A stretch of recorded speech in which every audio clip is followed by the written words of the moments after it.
Buckle up. Here are the 25 golden marketing lessons that I have learned over the past 15 years in the world of direct response marketing. The first lesson, the first golden marketing lesson is the difference between a promotion and a business, right? A promotion versus a real business. This was first kind of, my eyes were first open to this, to the idea of really having a real business rather than just a promotion many moons ago when I was grabbing a cup of coffee with my buddy Rich Sheffrin. You've heard me mention Rich before. Rich is a brilliant marketer, brilliant entrepreneur. He was one of my early mentors and became a great friend. And Rich shared with me when I was having some struggles many moons ago that he said to me that I didn't. This is what he said to me, and this was insanely profound. He said, "You do not have a business until you can afford to pay for the acquisition of new customers. Until you can go out and buy new customers and invest in the acquisition of new customers,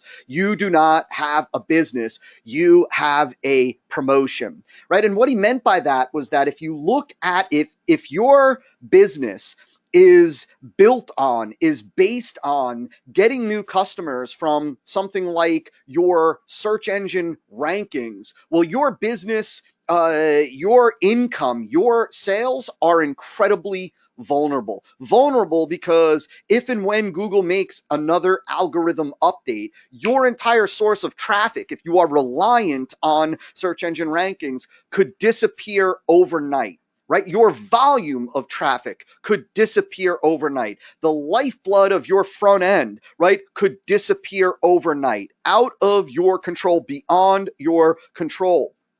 The other thing is that if your business and the growth of your business is reliant on joint ventures or affiliates or launches, which are driven by affiliates and joint venture partners, your income, your sales, excuse me, are incredibly vulnerable. What I mean by that is that partners flake out. Affiliates go where the most amount of money is, right? And so there's, you'll have many partners that'll promise you the world in terms of what it is that they'll do and promote and how many emails they'll send out and what segment of their list, and then they won't come through, right? And so if you're dependent, reliant on launches, like, look, launches are great. Partners are great. Search engine rankings are great. But if your business is reliant, or your income, excuse me, is reliant on any one of those things or all of those things, your income is incredibly vulnerable.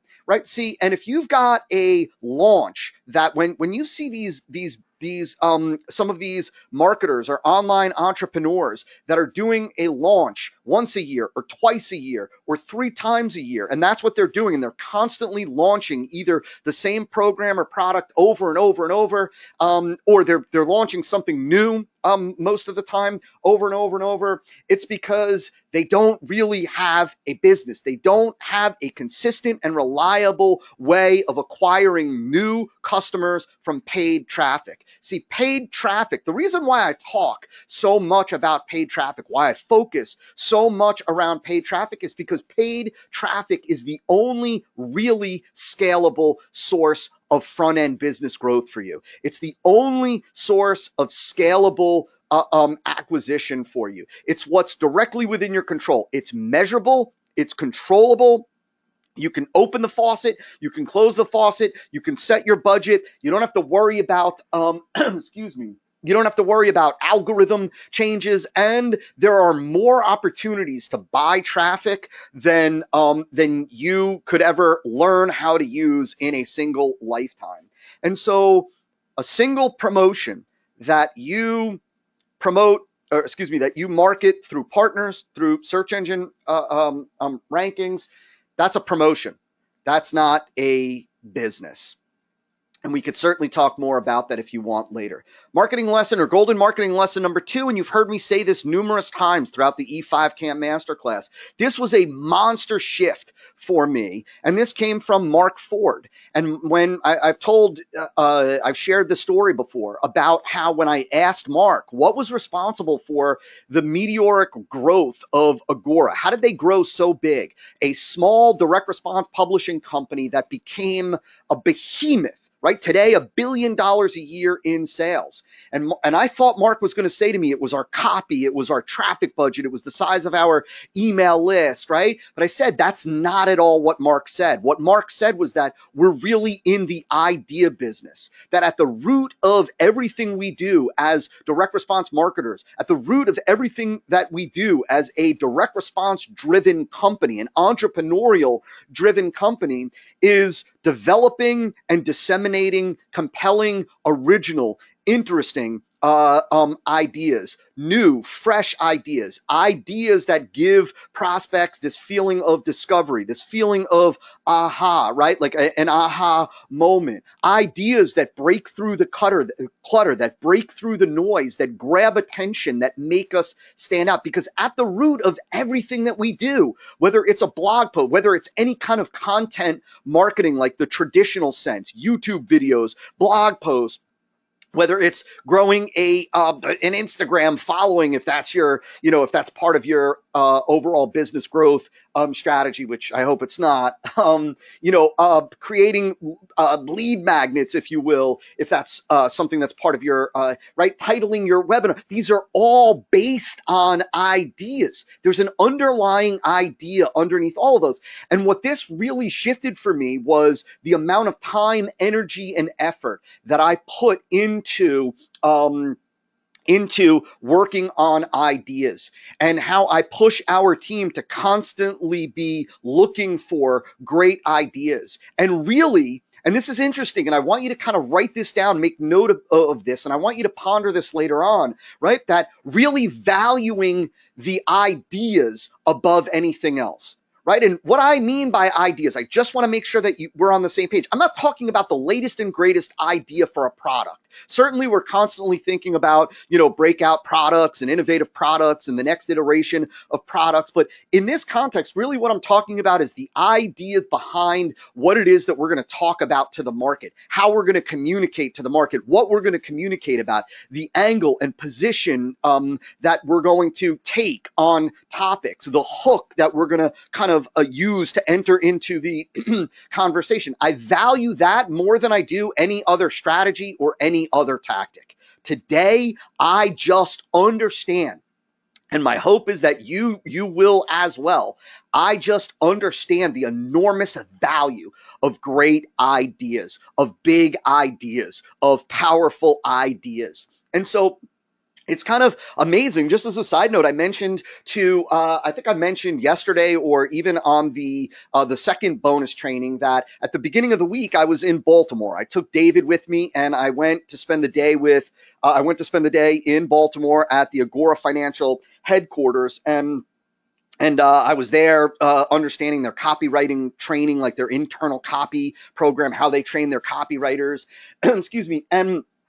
And the thing that was amazing, and I brought David, right? I flew David in, I put David up at the same hotel that I was at, we went out to eat and blah, blah, blah. I took David because I wanted David to really, to be present, to learn some insane lessons. And so I repeatedly kind of made sure that David was aware, like when something really profound was said. And one of the biggest things that was talked about throughout this entire day, right, with a $200 million a year division of Agora, the division alone, $200 million a year, was that they, in many cases, look and listen to me carefully, because this really could be, or should be in the future, this will be one of the new golden marketing lessons, is that they actually look for great ideas, big ideas, ideas that would make for great marketing campaigns, and then they figure out how they're going to take care of the fulfillment of the product. right? So in other words, right, like they're taking it even to another level. That should be a crazy mind shift for you, right? Like that should be a crazy mind shift for you because, right, they're not just taking their existing products and services and newsletters, right, and looking for and developing and researching and examining, their prospects and their product and their competitors, right, looking for big ideas to market their existing products. They're also looking for ideas, right, that they know will do extraordinarily well, and then how to fulfill on those from a product development perspective. And ironically, many of their big winners came about in that order by starting with the idea, an idea that, like, holy cow, the market would go crazy over this. And then how can we fulfill on it?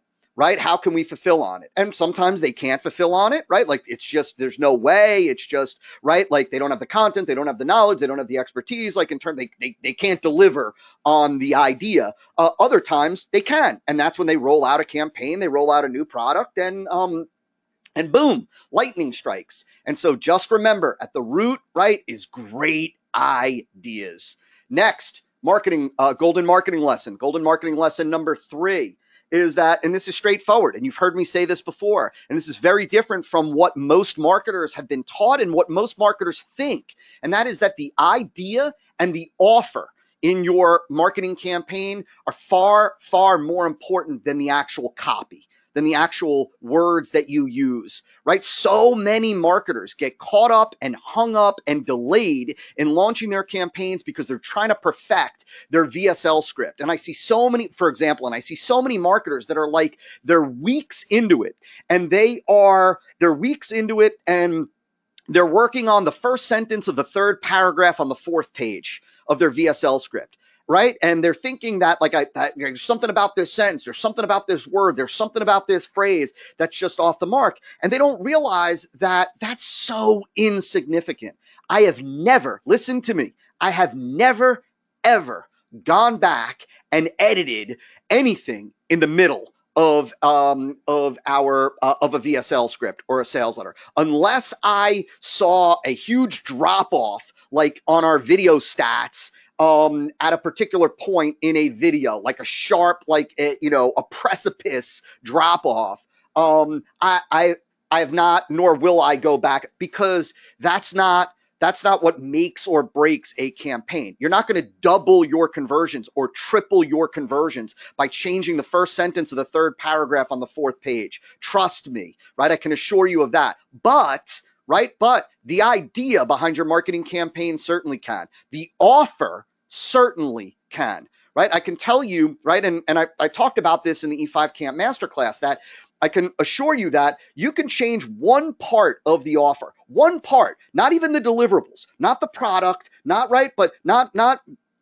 even the price, right? Not even the bonuses or premiums, right? Not even the guarantee, but you just change the terms, right, of the offer. The terms, meaning you go from a hard offer to a soft offer. A hard offer being pay $100 right now, and if you don't love it, then you can get your money back, to a soft offer, pay nothing now, use it for the next month, and then only if you love it, pay the $100. Just changing the offer with nothing else can radically change your conversions, can double, triple your conversions. Forget for a second what it would do to refunds like that. I'm not talking about that. I'm talking about what it can do for your conversion rate. But changing the middle of your body, the body copy itself isn't what, like, the actual copy, right? And that's why you didn't see me spend an excessive amount of time in the E5 Camp Masterclass covering copywriting, because if you get the idea right and you open up with an emotionally charged lead, and you put the marketing argument in place that establishes the belief that they need, right, the thesis, and you present a SIN offer, a superior, irresistible, no-brainer offer, you're good, right? See, a great, let me say this in this context with this lesson, a great offer, an unbelievable offer, an offer that is harder to say no to than it is to say yes to, can overcome weak copy. But great copy will never overcome a weak a weak plain vanilla offer. And I'll tell you that, this is another lesson, but I'm just going to touch on it really quick right now anyway, and then we'll shorten it when I get to it, that this is one of those things that the overwhelming majority of marketers, they either don't know or they know it, but it goes in one ear and out the other. And what I mean by that is that they do not invest enough time focusing on how to put together a killer offer. They put together an offer. They think about, well, here, I'm going to sell my product. I'm going to include a couple bonuses. I'm going to do a 30-day money back guarantee, and here's the price. And that's how they think about it. And there's nothing special about that. It doesn't make the prospect go, whoa, that is an unbelievably lopsided offer, lopsided in my favor. That's an incredible deal that, like, there's no risk for me. It doesn't make them say any of those things. And that's ultimately what it is that we are after when we're putting together the offer, right? And you heard me say at the very beginning during the introductory training for the E5 Camp Masterclass, right? That in order of importance, it's list offer copy, right? List offer copy, meaning it's the people that you're talking to, right? Like you're talking to the right people. And then the next most important thing is the offer, right? Then it's the copy. And so you've got to really recognize, right, the things that like that is one of those things. The idea and the offer can make or break your campaign. And there is very little else that we could say the same about. Next, golden marketing lesson number 4. This one we've really, by this point, arguably beaten to the ground, and you'll always hear me beat this one into the ground and champion this. If there was one lesson that I would say forever changed my my trajectory as an entrepreneur and a marketer, I would really have to say it's this. It is learning how to put together big marketing ideas, learning the necessity, learning all about like that, you've got to have this intellectually interesting component. You got to have something that is new to the prospect. You got to have something that is fresh to the prospect. You got to have something unique. You got to tell the story, so to speak, that nobody else is telling about what is kind of top of the mind to prospects. You've got to have something that is truly emotionally compelling, right? Meaning there's got to be a big, bold, audacious, true and believable promise of transformation, of result, of change, of improvement, of benefit. And of course, it's got to be powered by a unique mechanism. When you've got that kind of idea, man, magic begins to happen. And so we've spent an excessive amount of time already at this point going over the value of the big marketing idea and how you develop it and how you've got to put in the time to find it. And many of you on the weekly coaching calls have heard me talk about this. That's where research comes in. That's where the examination comes in. And if you were given 4 weeks to put together a marketing campaign, 2 of those weeks should be allocated towards the examination, to dig and dig and dig to find the ideas, the nuggets, right? The what you're going to build your campaign around. Now, golden marketing lesson number 5, which is what we really just talked about 2 moments ago, and that's offer engineering. It's kind of funny, and just like I've said, or maybe I didn't share it with you guys and gals, that there's one thing that's been written. I have a whiteboard. I have one whiteboard to the right of my desk that I can see right off to the right. That I can see that it's out of the corner of my eye. I can see it when I'm working on the computer in my home office. And there's one thing, and one thing only that's been on that whiteboard now for, I don't even know, 2 years or something like that now. Other things have come and gone and have been erased, right? New things have been put on there, old things have been erased, except there's one thing that has not been erased since it's been on there, and I leave it there as a constant reminder. And this is what it says. In the upper left-hand corner of the whiteboard, it says, focus on crafting killer offers. Focus on crafting killer offers. If you really thought about it like your job is to come up with great ideas and your job is to come up with great offers, right? And then now how to fill in the in-between. The in-between is the marketing argument. The in-between is not selling. The in-between is cool education about a unique, you're going to be unstoppable. You are going to be ferocious. And so nothing else that needs to be said here. Golden marketing lesson number 6 is this. And this is one of those things that over the 15 years that I've been doing this, I've seen trends in how this topic has been taught. Here's the lesson, and then I'll explain what I mean. The lesson is this, that the front end of your business, the front end marketing campaign or campaigns in your business, the front end, the customer acquisition in your business is what provides your business with consistency and stability.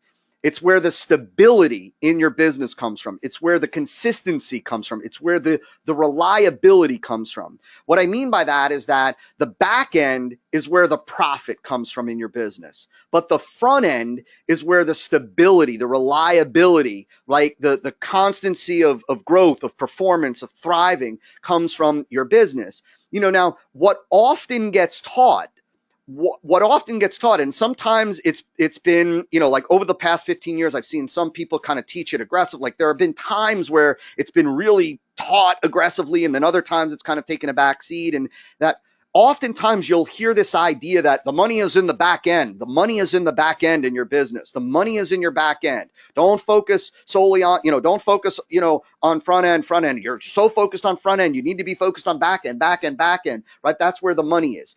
And what happens is that while it's true that the profit is on the back end, in a business, the money that you're going to bank and take home is on the back end, is the second transaction, the third transaction, the fourth transaction, the fifth transaction, right? It's linked to lifetime customer value, right? But it's the front end that ensures that you don't go out of business, that ensures that, right, your business doesn't shrink, ensures that your membership, your continuity, your newsletter doesn't have like an attrition that causes a dwindling of your business. The growth comes from the front end. And every time I have seen entrepreneurs take their eye off of the front end and solely put it on the back end, I've seen their business shrink. At no point, there is a point in time when you should be focusing on just the front end, right? But there's never a time when you should just be focusing on the back end. Let me say that again. There is a time when you should only be focused on the front end. That time is if you're just launching a new business. If you're just launching a new business, you don't worry about the back end until you've got the front end taken care of, until you've got at least one E5 campaign that's bringing you new customers, right, at least break even.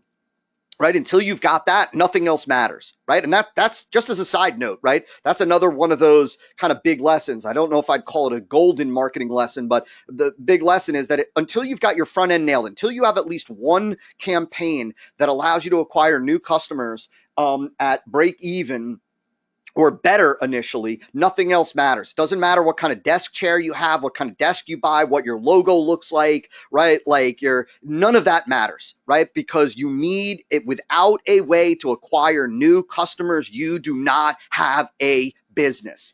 And so, but right, initially, your job is to focus on the front end, right? And you don't roll out the back end. You don't implement a back end promotion right out of the gate. You don't you wait until you have a critical mass, whatever that means for your particular business model, right? And every business is different. But then you roll out the back end. And at no point do you ever take your eye off the front end. Your focus might shift and might go, 50-50 front end, back end. It might even go maybe at some point 80-20, 80% on the back, 20% on the front. I would say that that's a rarity, that most of the time you're going to continue to just focus your attention on the front and split your attention or a portion of your attention on the back. And for most of you, I would say that for the foreseeable future, you'll be focusing, call it 70% of your focus on the front and 30% on the back. Like 70% on the front, 30% on the back, because the front is where the consistency and stability in your business comes from. It's also, as you know, the most difficult part of any business. It's the most difficult area. And that's why you want to give your, like, if you hired a marketer, like if your best people, your most talented people, if you and anybody that you hire should always be working on the front end, right? Because that's where the talent is needed. That's the most difficult part. The back end is the easy part of the business, right? Because you have a relationship, you have trust, you've already delivered the goods. There's no costs associated, or there's insignificant costs compared to the front end. And so it doesn't require on the back end nearly what it does on the front end. So front end, man, is consistency and stability. Back end is profit. Put your best effort, your best time, your best focus into the front end. With that, let's go on to golden marketing lesson number 7. I'm going to take a drink. And here it is. And this is simple because you've heard me say it before, that front end is all about maximum customer acquisition, right? This was one of those early shifts for me that, shifting from the typical mom and pop mindset, right? Shifting from a transactional mindset, right? That not every transaction in your business has the same purpose, right? The goal of the front end, the goal of all the marketing that you're doing via cold traffic, right? Cold traffic is all about acquisition.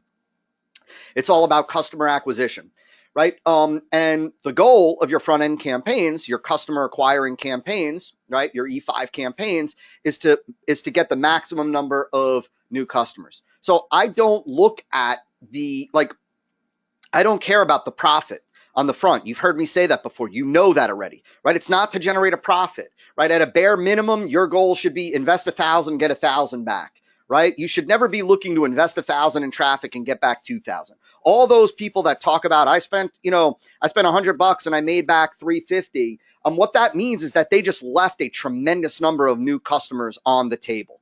And your goal should be to increase the amount that you are investing to get more customers. If I could have spent, if I spent 100 and I made back 350, even if I could have spent that 350 and instead of getting 10 customers, I could have gotten 14 customers, but I made no money, I would do that all day, every day, because I understand that we are operating like investors and we are acquiring assets that appreciate in value over time. Because I know there's going to be a second transaction, a third transaction, maybe even a fourth transaction or a fifth transaction, right? And so there's greater value. So it's all about maximum customer acquisition on the front end, not trying to generate a profit on the front end. Kind of funny, my buddy Clayton Makepeace, many of you have heard me talk about Clayton before. He's the highest paid living or active copywriter today. The guy has generated something like $23 million in royalties,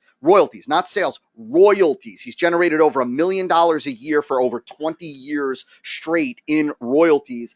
And he actually said to me, somewhat joking, but there was a lesson in it. He said that you could be on his team and if you ran a marketing campaign, like if you rented a list and you spent $50,000 and you made back $50,000, right? You broke even, that you wouldn't get fired. He said you could spend $50,000 on a marketing campaign and make back $40,000 and you wouldn't get fired. He said, but if you spent $50,000 on a marketing campaign and you made back $60,000 or $70,000, you could get fired, because that means that you just wasted an enormous opportunity to get more customers. You left customers on the table, because the name of the game is maximum customer acquisition on the front end. The next lesson, golden marketing lesson number 8, is that the speed at which you grow your business, and really the size that you grow your business to, but certainly the speed, is determined by your level of acquisition aggression. It's determined by how aggressive you're willing to be with what it is that you're willing to invest to get a new customer. Right? And you've heard me say before, and you're going to hear it when I talk about in module 8 of the E5 Camp Masterclass, your maximum allowable acquisition costs, right? We're going to kind of get deeper into that.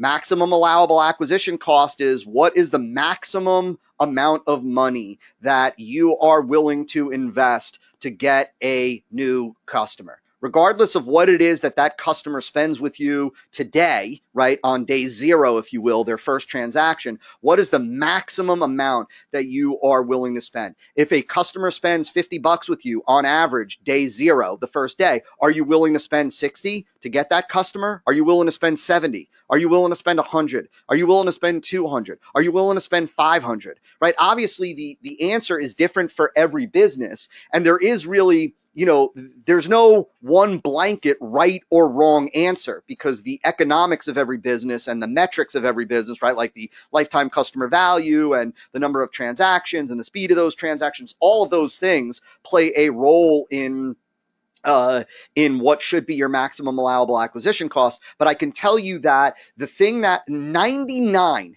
out of 100 marketers, entrepreneurs that I've had the opportunity to coach and guide, they are nowhere near as aggressive as they should be in terms of what it is that they are spending or investing to get a new customer. First and foremost, most marketers, most entrepreneurs are, I shouldn't say most, well, many, the majority are lazy in that they're not even tracking what their acquisition costs are. They don't even know what it's costing them right now to acquire a customer. Many don't even have a target number of what should they be willing to spend to acquire a customer. Like, is it okay if they spent $100? Is it okay if they spend $200 to get a customer? Is it okay if they spend $300? Right? They make these weird arbitrary decisions based on what it is that they should pay per click, or what it is that's expensive, or what it is that's cheap. The reality is that this is a game that is driven by psychology, communication, and arithmetic. One of those numbers, right?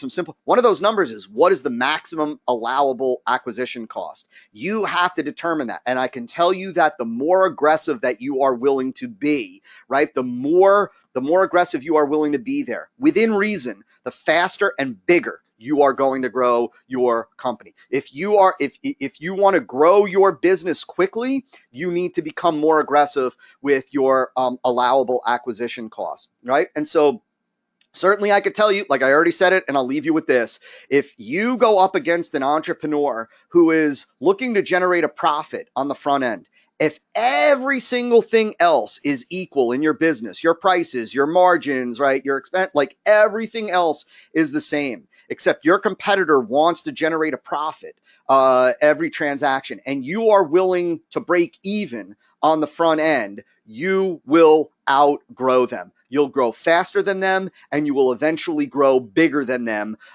simply by your willingness to be more aggressive with what it is that you're willing to invest to acquire a new customer.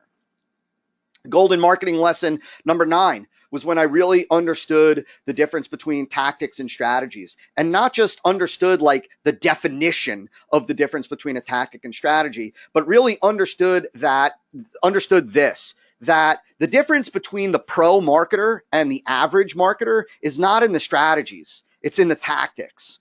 Right? The difference between the A player, the difference between, the best of the best, right, is not in the strategies, but is in the tactical execution of a strategy. See, strategies like, social proof, strategies like, establishing authority, establishing credibility, like commitment and consistency, like tapping into the law of reciprocity. Those are strategies, right? Things like a pattern interrupt. That's a strategy. Tactics are how you execute on that strategy. And the thing for you to understand is that tactics come in and out of fashion. There are tactics that can work today and no longer work tomorrow. But the underlying strategy will continue to work. Let me give you an example. Let's take the strategy of a pattern interrupt. A pattern interrupt, let's say, is let's say when you want to grab a prospect's attention. You want to wake them up from a funk, so to speak, by grabbing their attention at the beginning of a video sales letter. Well, one of the ways that that used to be done, it's still done, but it used to be done a lot more, was, you guys remember those doodle videos, right? Where, like, the doodle video, the hand drawn video, somebody's drawing on the screen. They were really, really popular in the fitness and weight loss market at one point. Well, when those things first came out, they were like crazy. They had a crazy impact because it served as a pattern interrupt, because they never saw them before. It was different. It was captivating. It was interesting, right? And so it worked as a pattern interrupt. But as more and more marketers began using them, it became commonplace. It became anticipated or expected by lots of folks in the weight loss and fitness arena, and therefore it stopped working as a pattern interrupt, right? And now, here's the thing. The doodle video is a tactical way of executing on the strategy of the pattern interrupt. Just because the doodle video isn't working the same way anymore in the arena, let's say, of fitness and weight loss, that doesn't mean that the strategy of the pattern interrupt should be abandoned. That means that you need to find a different tactical way to execute on that strategy. And that's the difference between the pro and the average. The pro is constantly looking for new tactical ways to implement and execute the same strategies, new and different ways to execute and implement social proof, new and different ways to tap into the law of reciprocity, new and different ways to leverage, to build authority, to build credibility, to leverage, endorsements, and so forth. The strategies don't change, right? It's the tactics that evolve. And that's also why I don't recommend that you become a student of tactics. I recommend that you become a student of strategy, right? It's why, I love it when people ask things like, Todd, I see that you created the E5 Camp Masterclass, a year ago. Does it still work? Right? Like, it's like asking, does the information inside of Breakthrough Advertising by Gene Schwartz still work, still apply? Does the information from the Robert Collier letter book still apply? Does everything that John Caples ever wrote decades ago still apply, right? Does everything from Joe Sugarman still apply? Well, the answer is yes, because it's all strategy based, not tactical, right? The reality is this, and this is something I want you to really grasp, so please listen to me. The reality is, if you are constantly studying tactics, like if you are constantly studying how to implement Facebook ads, and you're in the weeds with all of the different tactical ways of doing that, and like what's working today with video ads and retargeting, unless that is the core of your business, what will happen is your chops, your marketing chops, your marketing skills will never improve, because a year from now, you will still be mastering the new tactical changes within that strategy, within Facebook. And so you'll never be further ahead, right, than you are today, because you're constantly having to relearn the tactical execution. But when you study strategies and you understand the strategy of social proof, for example, right, and you understand the core strategies of persuasion, your skills improve over time, because those strategies never change. Those strategies tap into what makes us human beings. And so when you are looking at, when you see a marketing campaign from me, one of my E5 campaigns, or a back end campaign, or you see a marketing campaign from Agora or from somebody else that you admire and know is doing well, instead of simply looking at the tactics, the tactical elements of the campaign, ask yourself, what are they trying to do? Right? What is the strategy that they are trying to execute? Because if you don't know the strategy, you could implement the tactic incorrectly, right, and get the reverse impact. Let me give you an example. Let's say, for example, that a new marketer comes over sees Jeff Walker doing a product launch, or came over and saw us launching the E5 Camp Masterclass, and saw that we had whatever it was, X number of hundreds of comments below, below the video. And they say, oh, Todd's got the comment widget, the Facebook comment widget below the video. I'm going to put the Facebook comment widget below my video, right? And so that's what they do, except they get 2 comments below their video. And now they really have reverse social proof, right? And so now they have reverse social proof that damages their credibility, that makes it look like nobody is over there, that it's a ghost town, and actually drives down conversions. Same tactic, but the strategy is not being implemented correctly, and the strategic benefit or the strategic effect is not there. That's a massive mistake. Become a student of strategy.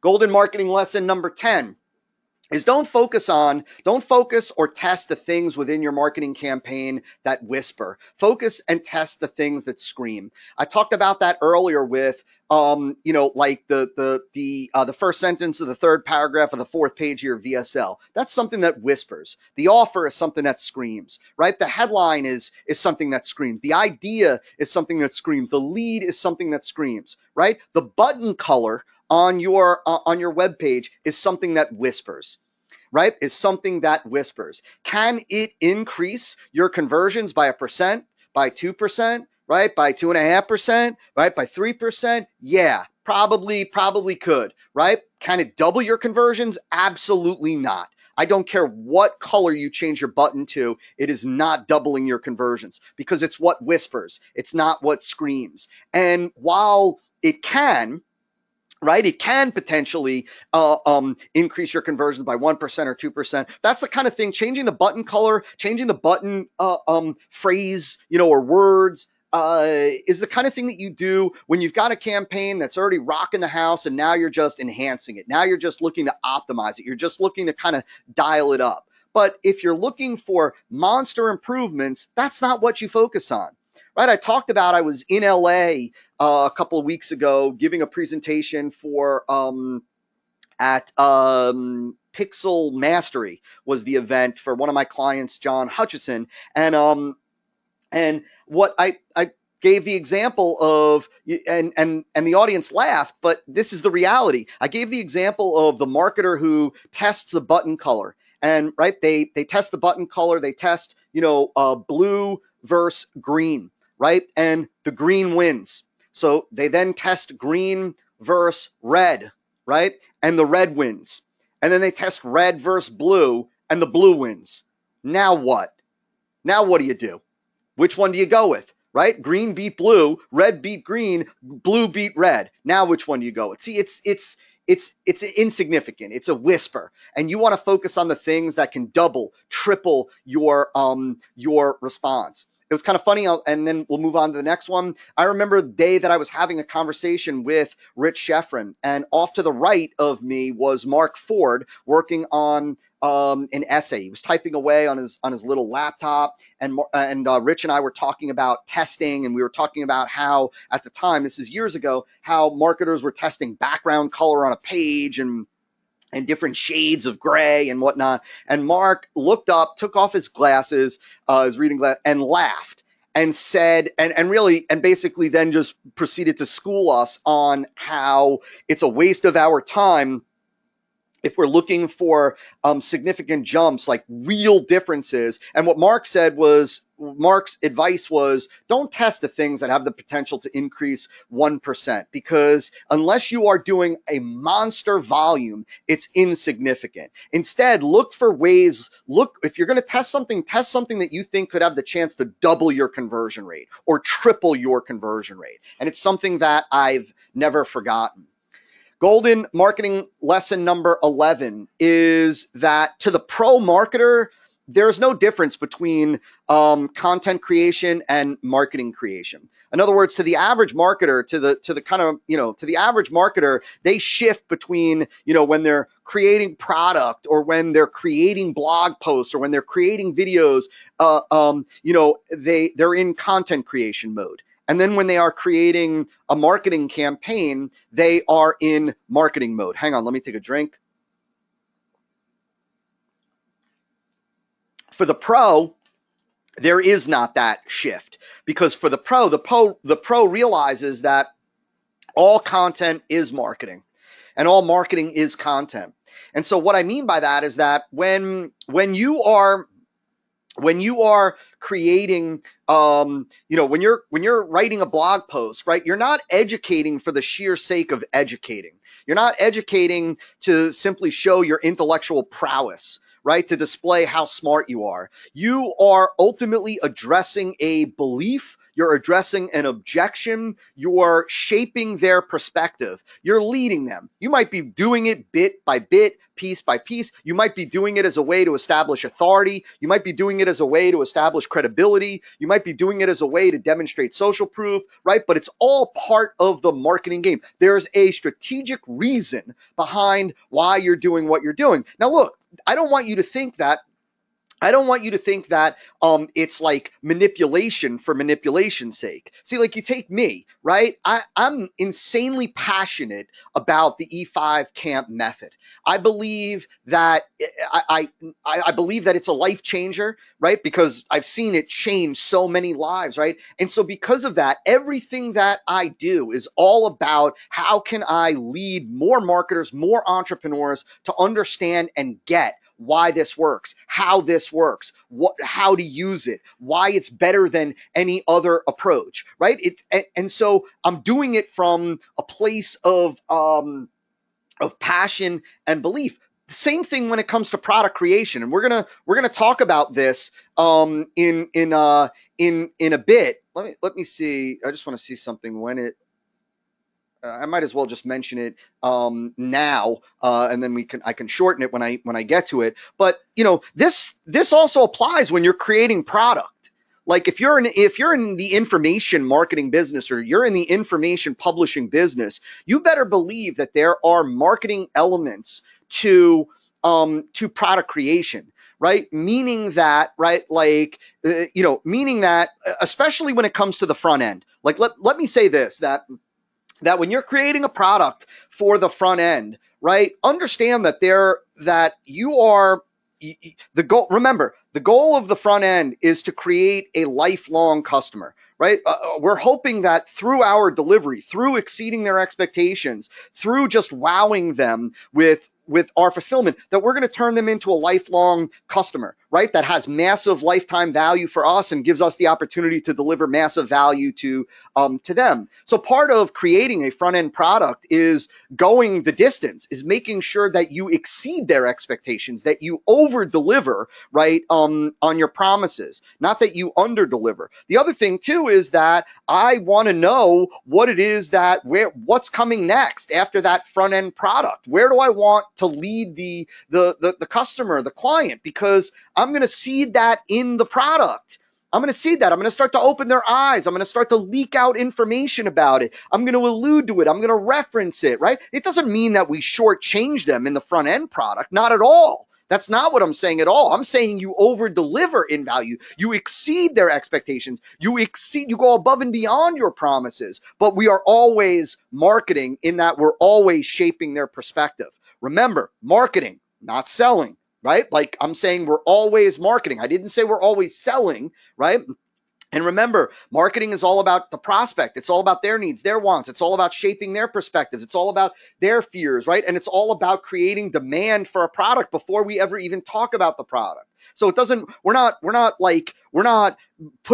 selling them a book and then in the book constantly talking about our high-end coaching program and not giving value and making them feel like all we did was sell them a sales piece. That's not what I'm talking about at all. I just want you to understand that there is no shift between content creation and marketing creation. It is one in the same.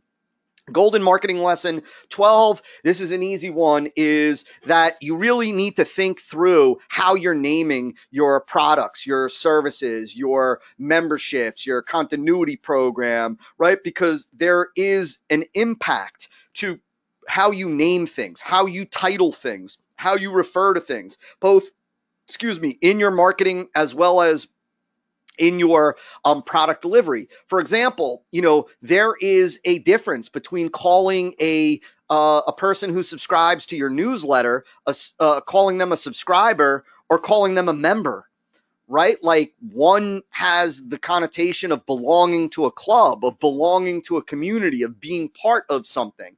The other one doesn't. There's nothing that says that if you run a newsletter subscription that you have to call them subscribers. You could call them whatever you want, right?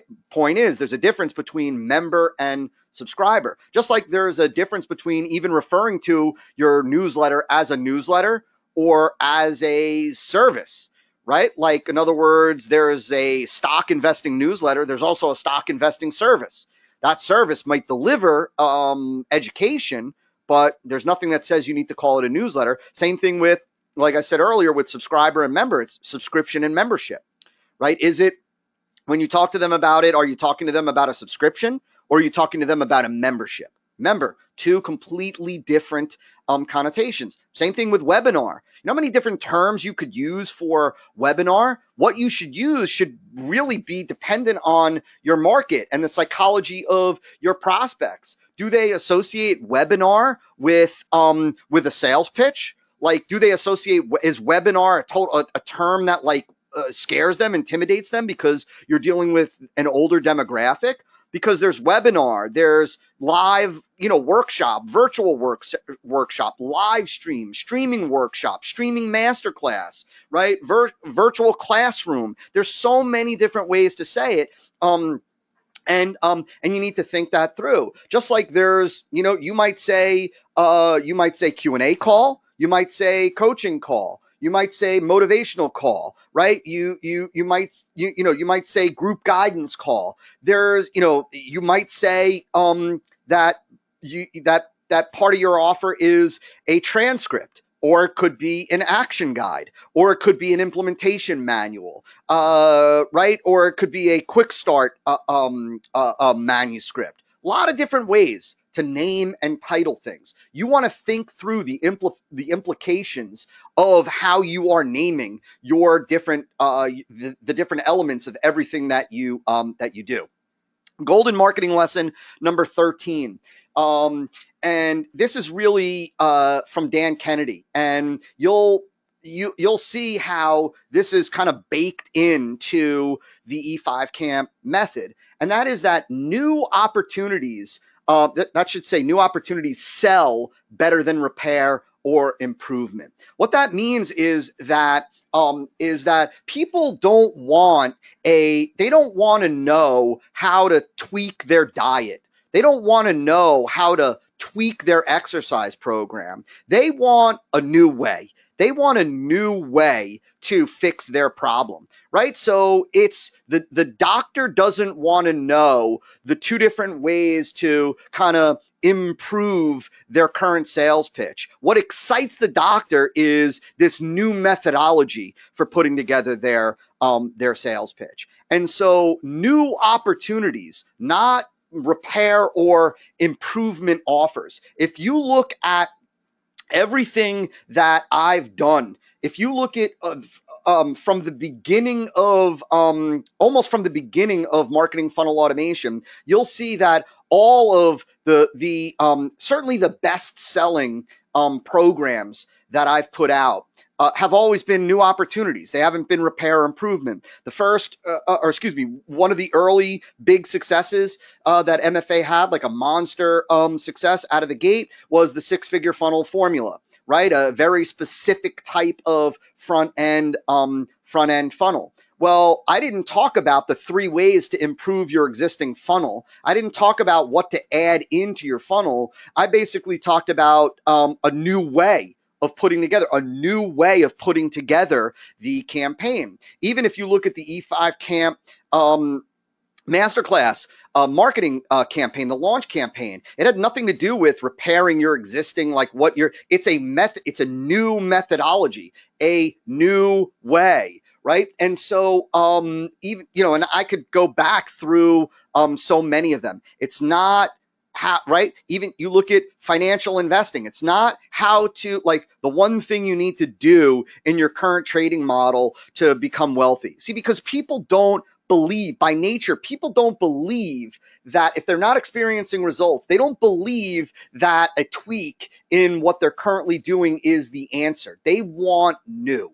And so new opportunities sell much, much, much better than repair or improvement. Just like as a side note, and this isn't a golden lesson because it's really specific, but you know, a cure, whatever that means, right? Cures sell much, much better than prevention, right? It's darn near impossible to sell prevention. It's super simple to sell a cure. Right now, we can speculate that that's just because when you're selling a cure, that there is an existing problem already, and so that existing problem causes pain. Right? If you're selling a diabetes cure, that's a lot easier than if you were selling how not to get diabetes. Right? Because there's not that same emotional attachment to a condition that you don't have. There's a belief that I'm not gonna get it. Right? It's very, very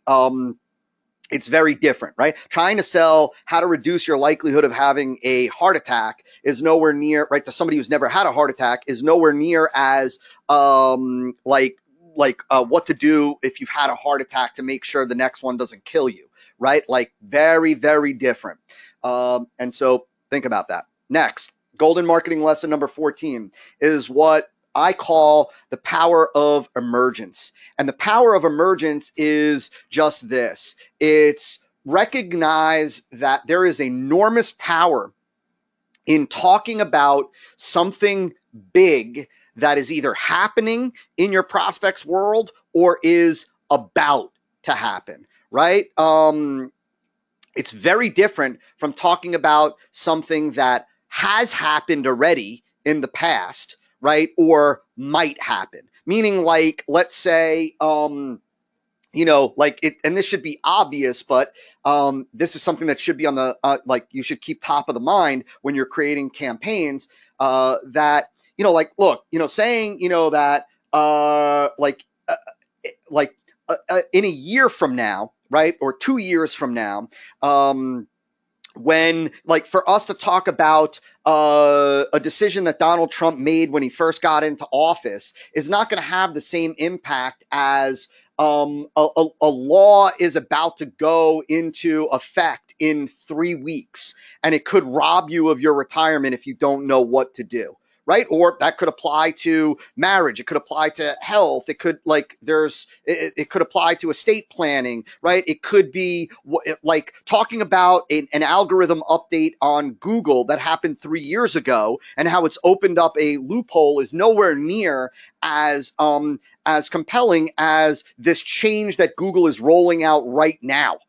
Right now, or this change that Google is about to roll out that, right, something's been leaked from Google and now in 12 days on this particular date, on August 16th, XYZ is going to happen, and here's how you can prepare for it. And so not something has happened or might happen, but something big is happening now and or is about to happen. And if you could tie that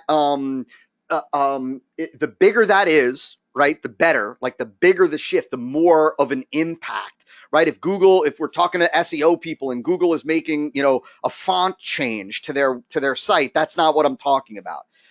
Right, something big, something that's got an impact. And right, if there is a link to that where the people that get the info related to this big thing happening or about to happen, that those people stand to experience a big benefit, right? A big promise, that's great. You've got something enormously powerful. Just think about it again, very quickly, right? Something is happening now or something is about to happen, right? And if your prospects know about it and know how to avoid it and or how to leverage it, they stand to experience tremendous benefits that they want. That is wildly compelling. Next, golden marketing lesson 15 is the power of contrast. And the power of contrast is, and I talked about this in the E5 Camp Masterclass, is you really making sure that you contrast the outcome state, the what your prospect will experience after they're using or used your product or service, right? Kind of the result, the transformation, showing that picture, right, painting that picture of the after, but giving contrast to what life is like right now. Right? What life is like right now. In other words, if they're dealing with a problem, with a situation, with pain, with an obstacle, right? It's showing the path that they are on right now. It's contrasting the path that they are on right now, their experience, that image, that picture, what life is like right now with what life will be like after they are using your unique mechanism, after they are using your product or service. Understand that the solution, the outcome, the result is more meaningful, is more impactful when it's contrasted against their current painful experience. Just like with an image, think about it this way, that without contrast, you can't really see the big difference. You don't get the difference, the impact of the difference in coloration and whatnot in an image without contrast. Same thing in your marketing message. The other thing to mention about contrast, right, is it's and we talked about this during the first two modules of the E5 Camp Masterclass, right? That this is the now and then kind of grid, right? That you can also compare where they're going, the path that they're on, and I'm going to sneeze, so 1 second. Okay, I actually muted. I was able to time it, and I muted my mic so that you didn't hear the majority of that sneeze. But so, right, like you have the ability to also show prospects the path that they're on, right? Like, meaning that if you're talking to somebody who's got diabetes and their diabetes is out of control and you're selling a supplement or you're selling a book or you're selling a newsletter on diabetes control, well, you not only have the opportunity to talk about their current situation, but you also have the ability to talk to them about the path that they're on and where it is going if they do not get control, right? And what percentage of people, how people lose limbs, right? And have their legs or feet amputated or go blind, and right, like legitimate, like, right, you have the opportunity to show them, to future pace them where they're going to go if they don't take the right action. So, but you're still contrasting that negative picture, that horrifying picture, with your beautiful, grand picture of what their life will be like with your product or service. And so contrast. Next, Golden Marketing Lesson 16. I've talked about this extensively, the power of the metaphor, right? Robert Cialdini said that the metaphor is arguably the single most powerful persuasion device, persuasion trigger there is. Metaphor is used, it's incredibly powerful for taking the complex and making it concrete, taking the abstract and making it concrete and tangible, finding a metaphor for the way your mechanism works, finding a metaphor for the different benefits of your product or service. It makes it more powerful because it makes it visual, especially when you are dealing with something that is complex or abstract, difficult for your prospects to grasp. Remember, there are two ways that we use metaphors in marketing. And I told you that the book that I recommend is Metaphorically Selling. Metaphorically Selling. It's a great little paperback book. It's a few bucks. It'll definitely help you understand how to structure metaphors and how to put them together, like lessons on that kind of thing and where to look. And really, really good little book. And we use metaphors in two ways. One is to take the abstract, the complex, the complicated, and make it immediately understandable by your prospects, right? The second way is we use metaphor to mask the common, to take something common, to take something that if you mentioned it, if you said it outright, would immediately trigger mental opt-out with your prospects. We add mystery. And the example that I've given you, that I gave you in the E5 Camp Masterclass, is the secret currency, and how the The secret currency is right, was all about gold and gold investing. But Mike Palmer, the copywriter behind that, the marketer behind that, knew that if he said that, they would opt out. And so instead, he talked about the secret currency. And in fact, he talked about the secret currency throughout the entire promotion. He did not once reveal that it was gold. It was a pure blind promotion. But metaphor, man, if you focus, like you begin to focus your development on like, and it's a skill. It's not a talent. It's a skill that you can develop, looking for metaphors, finding metaphors. And you start to bring that into all of your kind of communication. You start to leverage metaphor, simile, analogy. Woo! Some of the most powerful writers, you probably don't even realize it.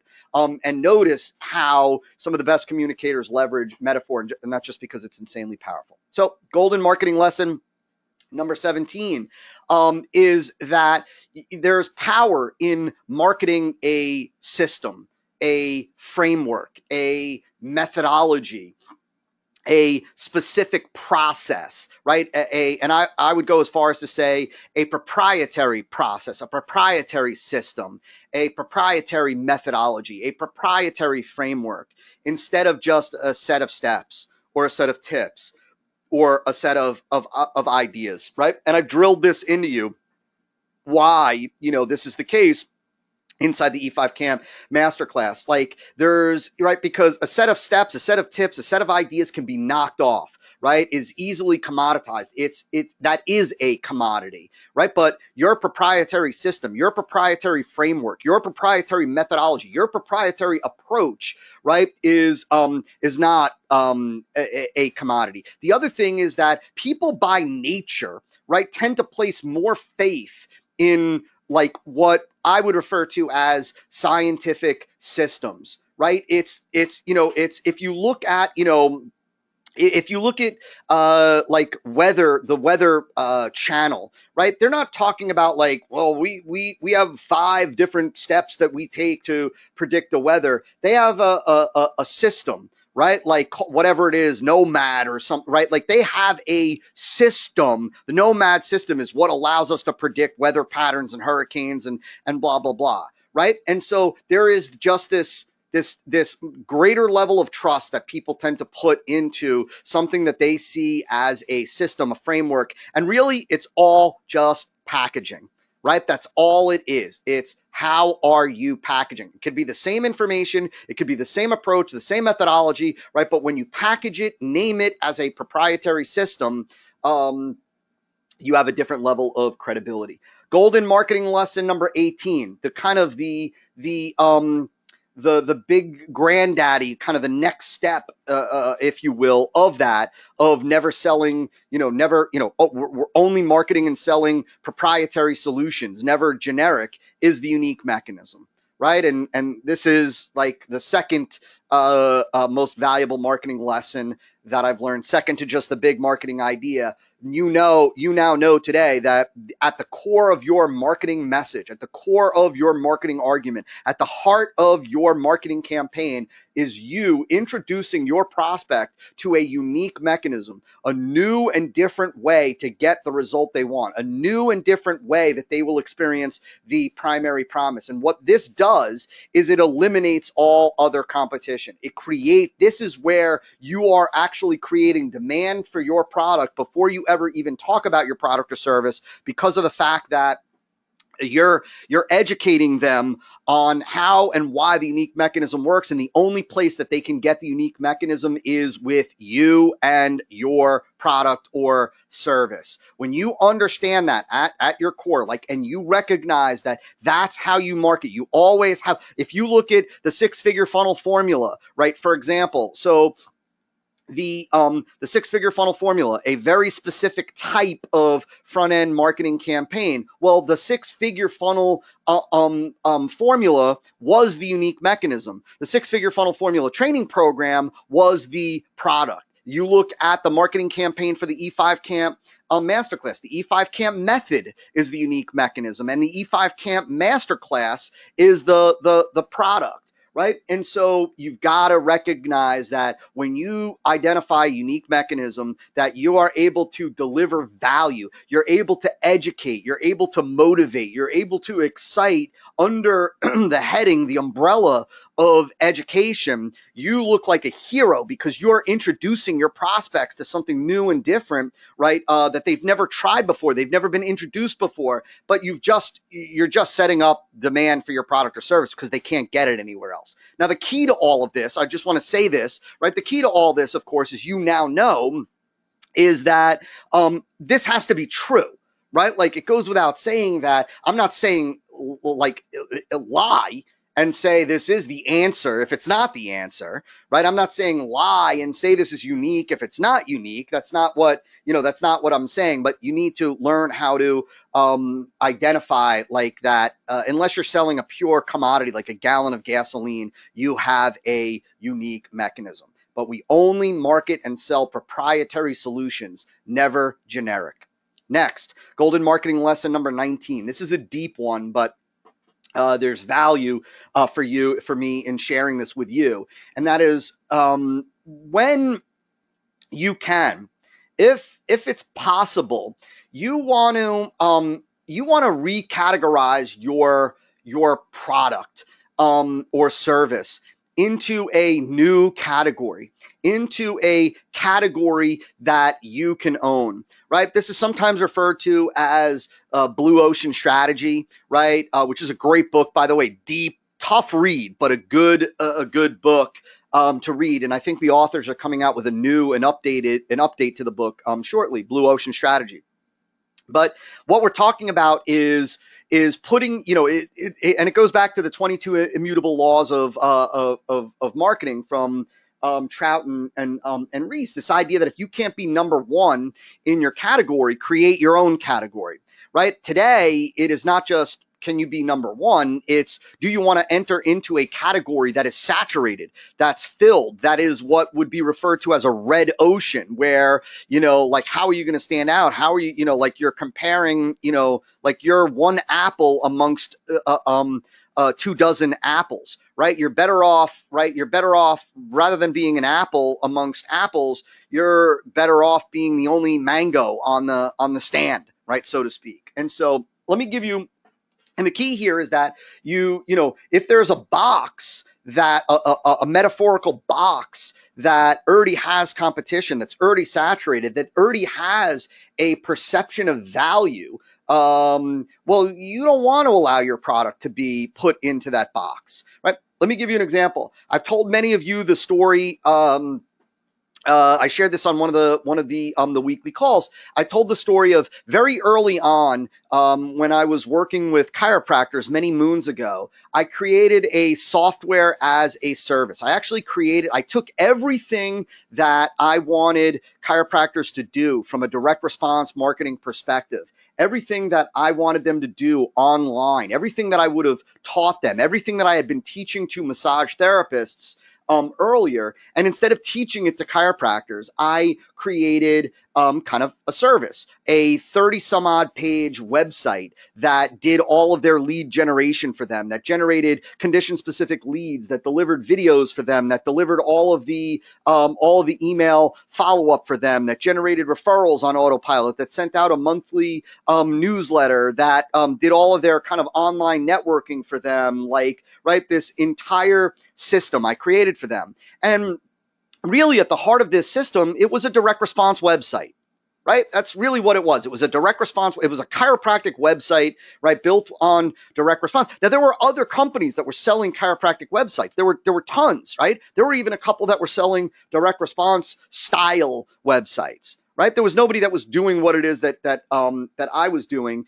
Actually, there was one gentleman that was doing something similar, but I didn't want to simply categorize my program, my product, as a chiropractic website. Why would I do that? Then I'm automatically in the same box, in the same pool, on the same playground as everybody else. Then I'm creating this apples to apples comparison, right? Then now I am pigeonholed into this category that has a perceived value and therefore has a price threshold. And so instead of calling what it is that I was doing a chiropractic website, we positioned it as multimedia patient attraction technology for chiropractors. Right? It was the first and only multimedia patient attraction technology for chiropractors. And so I created my own category, a category of one at the time. I was the only one. And so it allowed me to say, right, that look, if all you're looking for is a simple basic website,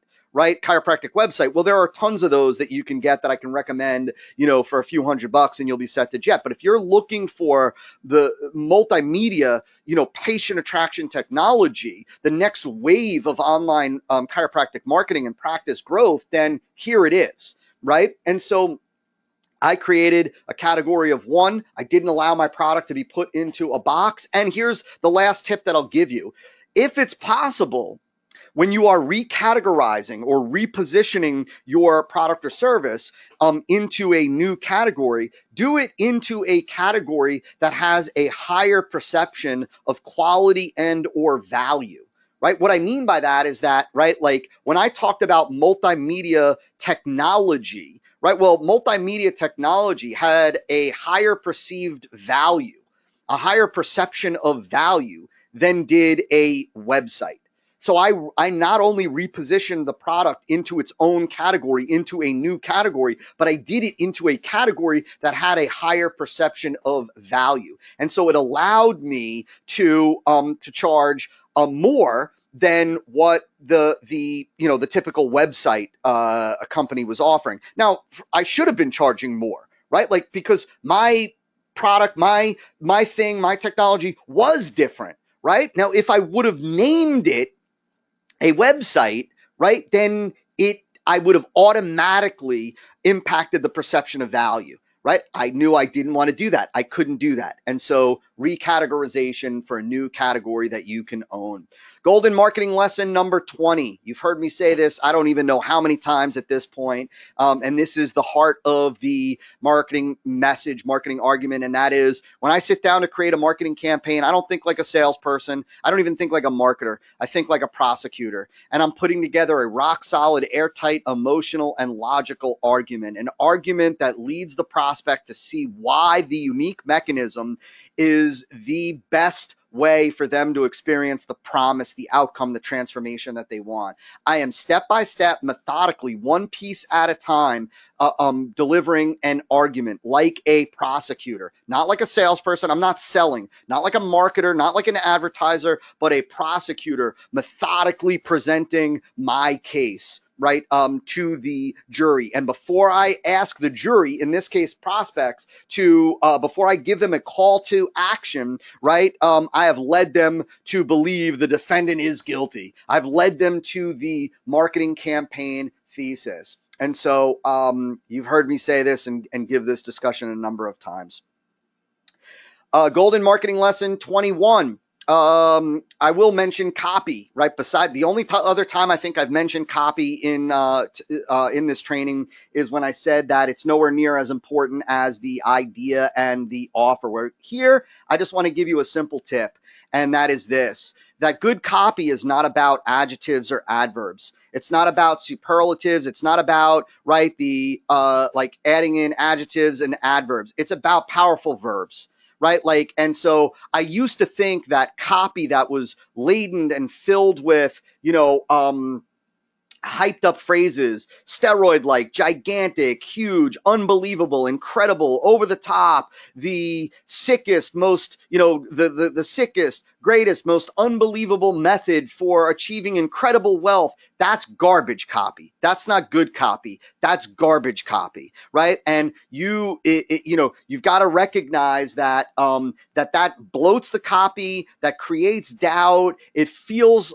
icky. The reason why copy that comes out of, let's say, a company like Agora doesn't feel like copy is because of two things. One, it's a rock solid marketing argument argument, right? It is actual education. It's an education-based message. But the second reason is because it's not filled with adjectives, adverbs, or superlatives. It's built on powerful verbs, right? And when you have, and I don't want to get into a grammar lesson because you can, Google this and or YouTube this, but like, look, there's a big difference between saying somebody leisurely walked down the street and somebody strolled, right? And it's the leisurely walk, the adverbs, it's the huge, gigantic, incredible system that does LMNOP. Though all those adjectives that you are using to describe the thing, right? That is what creates bloat. Instead of saying how incredible is, show it.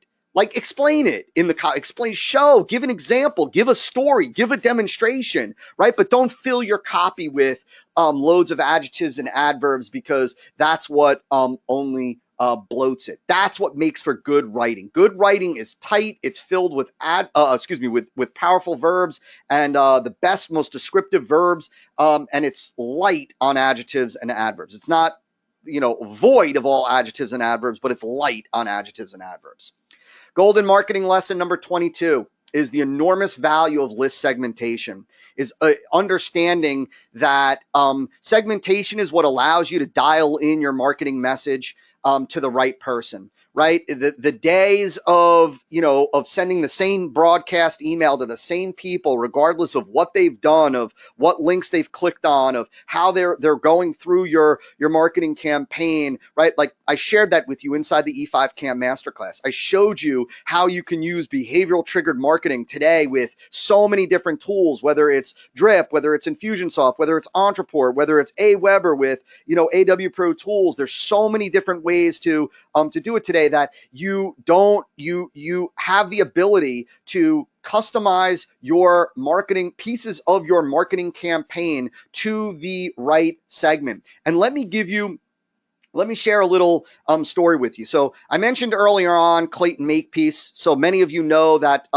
Clayton is one of our keynote speakers at MFA Live this year. MFA Live is our annual event coming up in October. Well, the other keynote speaker, and we have an incredible lineup, but the two keynotes, there are three keynotes: me, Clayton, and Brian Kurtz. Brian Kurtz was the former VP of Boardroom Inc., another monster $100 million a year company. Brian is a pro at list management, list segmentation. And one of the things that Brian said that I think is worth its weight in gold in you hearing is this.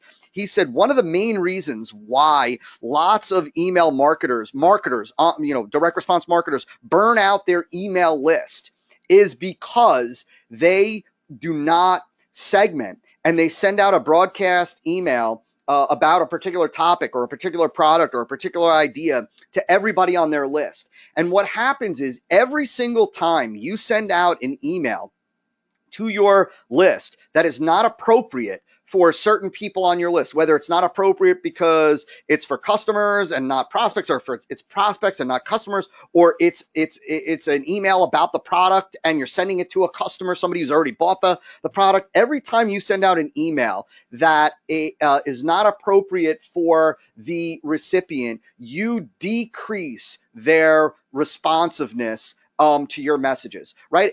If, for example, you send out 3 emails in a row to a particular contact, to a particular individual on your list, and all 3 of those emails are not appropriate for them, right? For whatever reason, it's not what they're interested in. It's not what they signed up for. It has nothing to do with what you originally talked to them about. Well, there is a great likelihood that they are not going to engage with your 4th email. They'll either unsubscribe or they won't be so quick to open your email, right? And so what solves that? What fixes that? What prevents that is list segmentation. And it goes beyond just your email broadcasts. It carries over into your entire marketing campaign. Segmentation, dialing down, focusing on a small segment. Yes, it requires more work. Yes, to send out a different email to different segments requires more work, but your response will be exponentially better for it when you leverage segmentation, because it's all about matching the message to the market segment.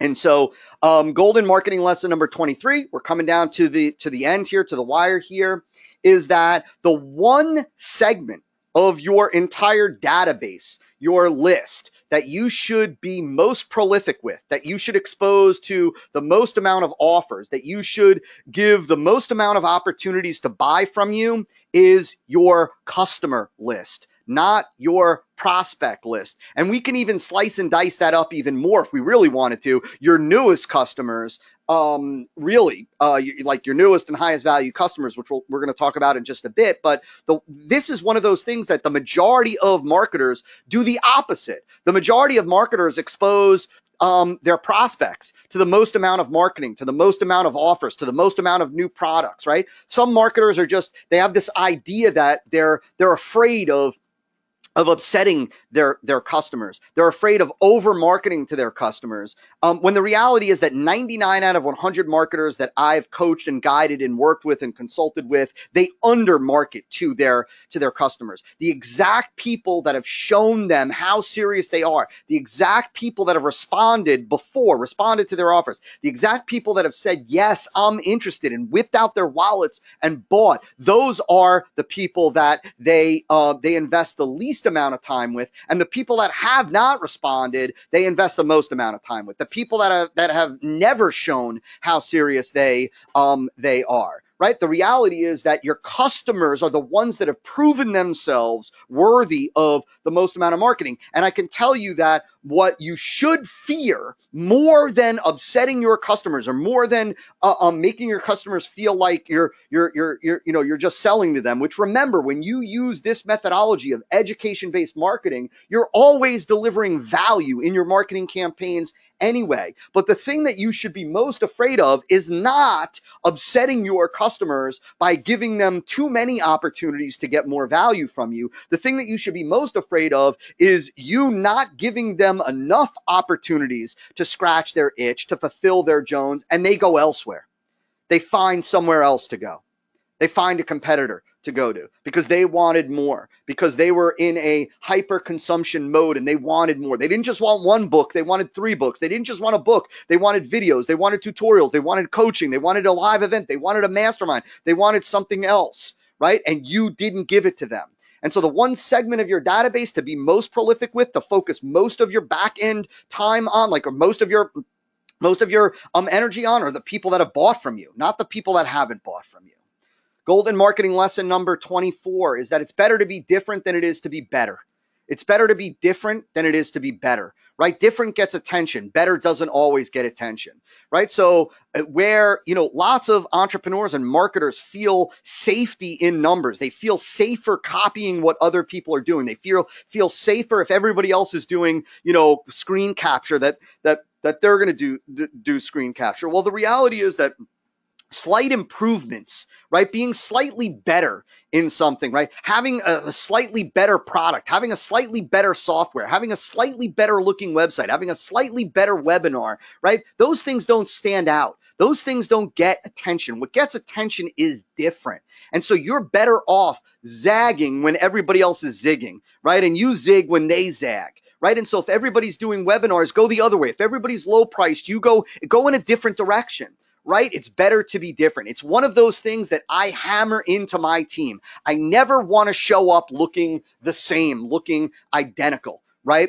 When it comes to, certainly when it comes to the front end, right? You want to show up differently. You want to look different. Don't look, sound, feel like everybody else, right? Not only does that not get attention, but it pigeonholes you, right, into a if everybody is doing something one way, you now look like them, you now feel like them, you now come across like them. And so if your prospects have viewed them as low value, you now get grouped into that. It's what's called the categorical imperative. It's when you show up looking like, sounding like, feeling like, representing the same thing that they already know, boom, they put you into a box. And you don't want to be in that box, right? And so it's better, different gets attention, better doesn't always get attention. Golden marketing lesson 25, and I have a bonus one after this. So golden marketing lesson number 25. This is advanced. but I'm going to share this with you because this is something for you to ponder. This will change the back end of your business when you understand this. I first learned this from, I was speaking at a mastermind. I was a guest of, ironically, I was a guest speaker along with Clayton Makepeace. And Clayton gave this piece of advice to somebody, and I immediately wrote this down. I didn't care that I was there as an expert. Like, I immediately wrote this down because this is genius when you understand this. So this is that a monthly RFM scoring, which I'll explain in a second what it is. It's very simple, right? That you should be doing a monthly RFM score of your customer database. This is your customer list to monitor the health of your customer list, to monitor the health of your back end, really to monitor the health of the heart of your business, the profitability heart of your business. So what is RFM scoring? So RFM analysis is something that's used in the world of direct response, direct marketing, usually when it comes to list rental. And an RFM analysis is a way to identify the highest value people on a direct mail list. Meaning, if we wanted to rent a direct mail list of prospects for you, right, from, let's say there was a magazine that offered a subscription, and the people that subscribe to that list are your prospects. Well, if we were going to rent that list, we would want to run an RFM analysis. Our RFM, R stands for recency, F stands for frequency, and M stands for monetary value. Recency means how recently did somebody purchase. That's valuable to know that because the more recently somebody purchased, the greater the likelihood that they'll be purchasing again. Meaning, if you had the choice of marketing to one of two people, one person who bought a similar product as what you're marketing and selling a year ago, and the other person who bought a similar product to what it is that you're marketing, they bought it a month ago, you'd be much better off going with the person who bought it a month ago because there's a much greater likelihood that they're either still interested, that they are still in the market. And I know for some of you that might seem counterintuitive. You might think, well, the person who bought it a year ago, they need to replenish it. The person who just bought it, they just bought it. They don't. Wrong. That's not the way that's not the way people are. Recency, right? Recent behavior is a good predictor of future behavior. The farther that be, right? If somebody bought a similar product 5 years ago, there is very little chance they're going to, right? And they haven't bought since. There's very little chance that they're going to buy a similar product again. But somebody who just bought, right? That's why Gary Halbert, as a side note, when somebody subscribed to his newsletter, before he even sent out the first issue, he would send them a lifetime offer, an offer to subscribe for life. So what we would be looking for is maybe, for example, and there's lots of different ways to do this, we'd be looking for the people that have recently subscribed to the magazine within the last 30 days, let's just say, right? Those are typically what are called hotline names when you're right, and they're more expensive, and that's because they're more valuable. Frequency, right, frequency is how many times has somebody bought? How many times has somebody bought a product, right? Like how many times has somebody bought a supplement? Right? Like, or how many times, right? It may be, right? Maybe we've got an individual that, let's say we've got an individual that came into an Italian restaurant a month ago, right, to eat dinner there. And that happened to be the seventh time, the seventh month in a row that they ate at that restaurant. Well, that is a much more valuable They just ate there a month ago, recency, and they've eaten there 7 times. There's a great likelihood that those people are gonna come back. Monetary value is how much have they spent, right? Meaning, like, if we know that that the person came a month ago to eat at the restaurant, that they've eaten 7 months in a row, and they've spent a total of $5,000 since they've been there. Well, the people, if we could run an analysis on all of our, let's say, Italian restaurant patrons, and we want to see all the people that were here within the last month, all the people that have eaten with us at least 3 times, and they've spent at least $600 with us, those are the people that we're going to mail, because those are the highest, that's one of the highest value segments that we could identify. See, it allows you to identify the most valuable people on a list. So what you want to do to monitor the health of your customer list is you want to run an RFM analysis on your customer list every month. And what I mean by that is, and how you do this is totally up to you in terms of how you look at recency, frequency, monetary value. This is going to be different for every business, but you might look at what percentage of our customers are customers, the people that have bought from us at least one time, they've participated in at least one transaction. What percentage of customers have purchased from us, let's say, in the last 30 days? Right? Now, that might be different for you depending on what you sell. It might be the last 90 days. It might be the last 60 days, right? But let's just say for this example, what percentage of customers have purchased in the last 30 days? And we might say, right, we want to look at what that percentage is, right? Now, let's say it's 50%. Your goal is next month to get that percentage up. Your goal is by increasing, right? What we're talking about here, just take a step back for 1 second, is doing an RFM score every month on your customer list. And your goal is to increase your RFM scores month to month. Increase your RFM scores month to month. What percentage of customers purchased over the last month, right? You want that percentage to increase every month, right? Because if today, this month, you only had 50, if at the end of July, right, if in July only 50% of your customers spent money with you, and then in August, 70% of your customers have spent money with you, right off the bat, you can see that you are improving your back end growth. You're doing better. But now we multiply it. We get exponential with it when we look at frequency. We say, well, what percentage of your customers have participated in a transaction with you 3 or more times?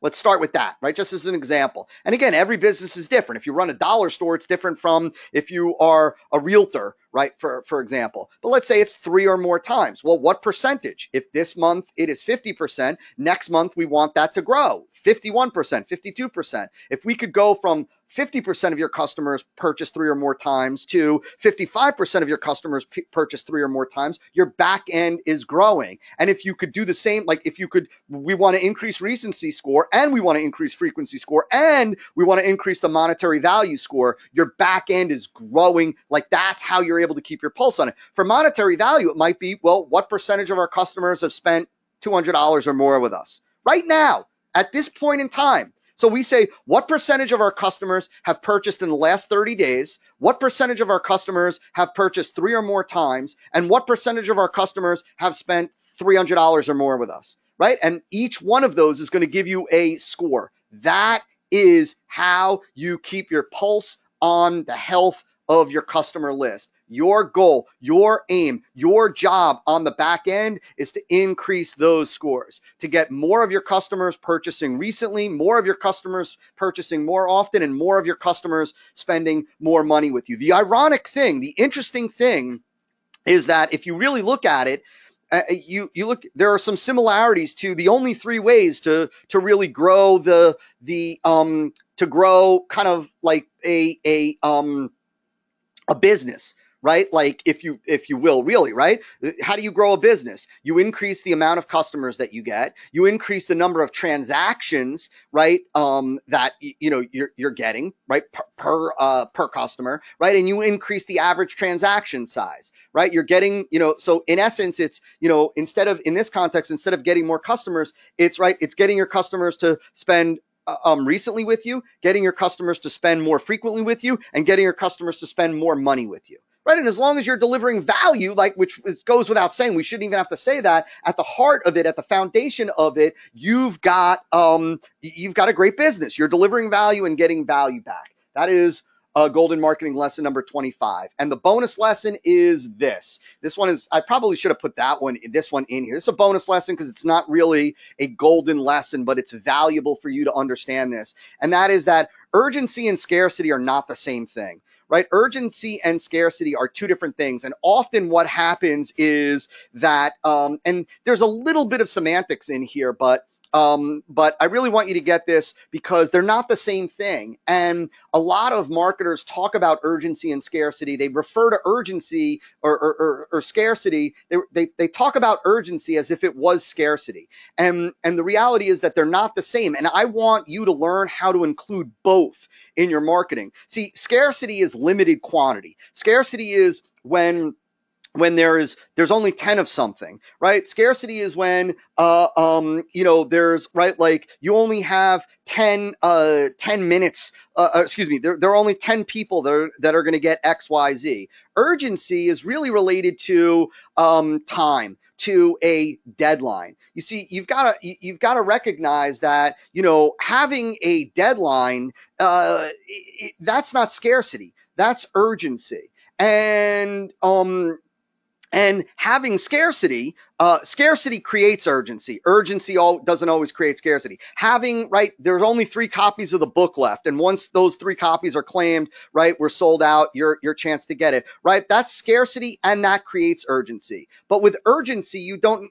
always have scarcity. With a deadline, like, understand, you want both. When you can, you want to engineer both into your offer. I'm not saying lie. You want to create the scarcity. If there really isn't scarcity, you want to create it. Don't say it if there isn't real scarcity in there, but you want to engineer both into your campaign when you can. Remember that, right? If you have a deadline and that deadline is 5 days from now, well, remember, the reason why we're using urgency and scarcity is because we're using urgency and scarcity to give the prospect a reason to respond now. We want to give a reason to respond now, not just a reason to respond quickly, but a reason to respond now. If you have a deadline, right, which creates urgency, right, and that deadline is 5 days from now, well, you have not given me a reason to respond now.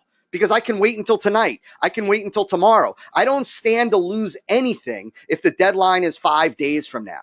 And so that's where scarcity comes in. If there is a fast action bonus, if the next 10 people are going to get LMNOP, well, now there is a reason for me to respond now. Because if I wait, I might miss one of those 5, right? And so you want to have scarcity built in, and you want to have urgency built in to your campaigns. Both, not one or the other. And so with that, I'll take the next 15 minutes to answer some questions and then send you guys and gals on your way. And so let me break this bad boy out and see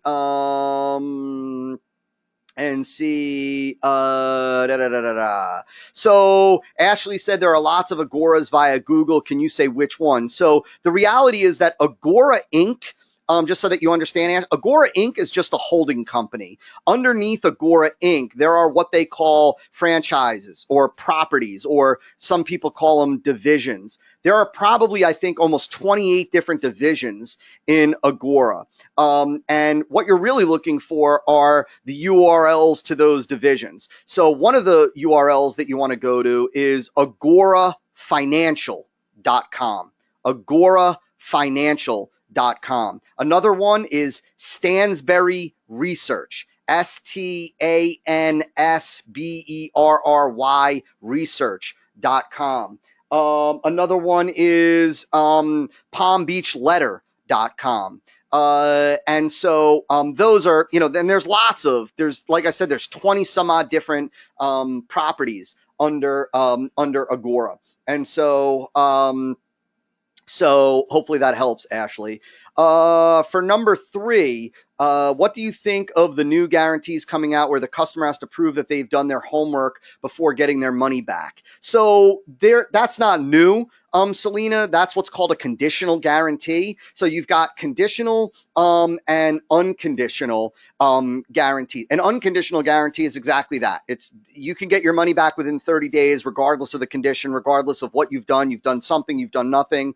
And then there are conditional, like show me that you ran 3 ads, or show me that you planted these seeds, you watered it 5 times, and you blah blah blah. And then if you've done that and you don't have the biggest tree on your block, I'll give you your money back. And so those have been around since the beginning. What I'll tell you is I would never use a conditional without also using an unconditional. So there's nothing wrong with using a conditional guarantee. I've done it before, but I would always combine it with an unconditional, meaning I would have a kind of a double guarantee, right? Guarantee number one is anytime in the next 30 days, right? If you're not head over heels thrilled with everything, blown away by the how gorgeous your grass is, you just let me know and you'll get your money back.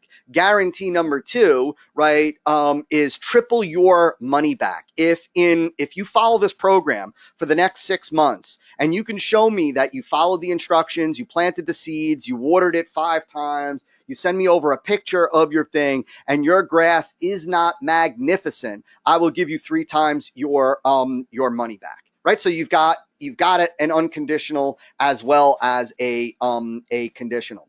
And so yeah, you can absolutely do that.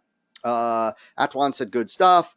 James said guilty of tactics, embarrassed to say it, but I'm guilty of it. I think we all are at some point. I know I was certainly guilty of just getting sucked into tactics. I think, you know what? It's because, like so many people get enamored. I know I did. I got enamored by tactics. Tactics are sexy, right? And they're easy to implement. And they're right, they're just like cooler. It's cooler to think, hey, I could pop a countdown timer on my site and all my problems are fixed, right? And it's very easy to kind of, to believe that and to buy into that, but it's certainly not always the case. Most of the time it's not. Graham said, hi Todd, could you suggest a book on strategy? And so it depends what kind of strategy you're talking about. Are you talking like strategy in what regard? Because there's lots of books on strategy that are not related to business, to entrepreneur, to growing a business. A great book, just like I'll tell you that from a marketing perspective, a persuasion perspective, Robert Cialdini's book Influence, which is a perennial seller. I was blessed with getting to do some work with Dr. Cialdini with his last book, Persuasion. Influence is great because it's all strategic. It's all strategy related to persuasion, and it's all at the heart of great marketing, right? And so what you have to ask yourself is, well, what are the different tactical ways that I can implement, commitment and consistency and liking and law of reciprocity, and there's lots. There's community building. There's that's a good book for you to start with. But there are other strategy books as well, like if you want business strategy. James said, I love this about number 13. So Ashley said, was the 6-figure sales funnel a tactic or a strategy? So the 6-figure funnel formula was a series. First of all, it was a framework, right? It was a methodology. It was a way of creating a specific type of front end campaign, right? With specific pricing, specific delivery of the message. It was a framework that was built on a number of different strategies and then executed with a number of different tactics for those strategies, specific tactics. So hope that helps. Austin asked, will there be a recording of this? Yep. Barring any unforeseen tech issues, there will absolutely be a recording of this. James said number 18 is my favorite. Very cool. He said Blue Ocean rocks, and I love this one too, number 19. Very cool. This is so freaking valuable. Blue oceans are the future. Yeah, blue ocean is and wow, I don't want to get into the what a blue ocean like strategy is, but the blue ocean is the let me see here. So Jason said, your example gives me a much better understanding of the blue ocean concept now. Here, let me do this, right? So since James loved it and Jason said that, let me show you how I created. The funny thing was that and this will be deep for some of you, but this will be wildly valuable for many of you as well. So the concept of a blue ocean is not just, hey, I don't want to compete in a red bloody ocean, but I want to go in, I want to be in my own blue ocean. That is certainly at the heart of it, and that is certainly the goal. But the blue ocean strategy, that approach, that specific approach, blue ocean strategy, capital B, capital O, capital S, if you will, is it's not just creating that blue ocean, it's how you create that blue ocean. And ultimately, what you are looking to do is you are looking for a way, how can you deliver more value to your prospects, right, at a lower price point that gives you a higher margin. Let me say that again, and then I'm going to show you how I did this. How can you deliver more value to your prospects at a lower price point, right, that gives you a greater margin? So I told you that I released this this technology for chiropractors. Well, what I didn't tell you was that before I did that, before I had that created, I was running a program. Ironically, the funny thing is, Damien, our CEO here at MFA, was partnered with me on this many, many, many, many, many moons ago. And so, so we were running, we had a program that was about $1,000 a month per doctor.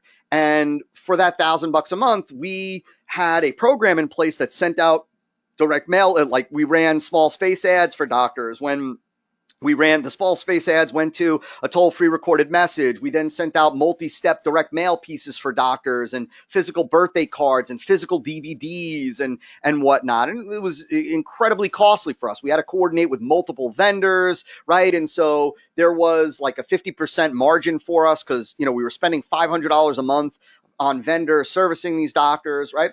And so what I decided to do, Damien went out and launched a program for realtors. And what I decided to do was I decided that I was going to take the entire program and everything that we were doing and more and bring it online.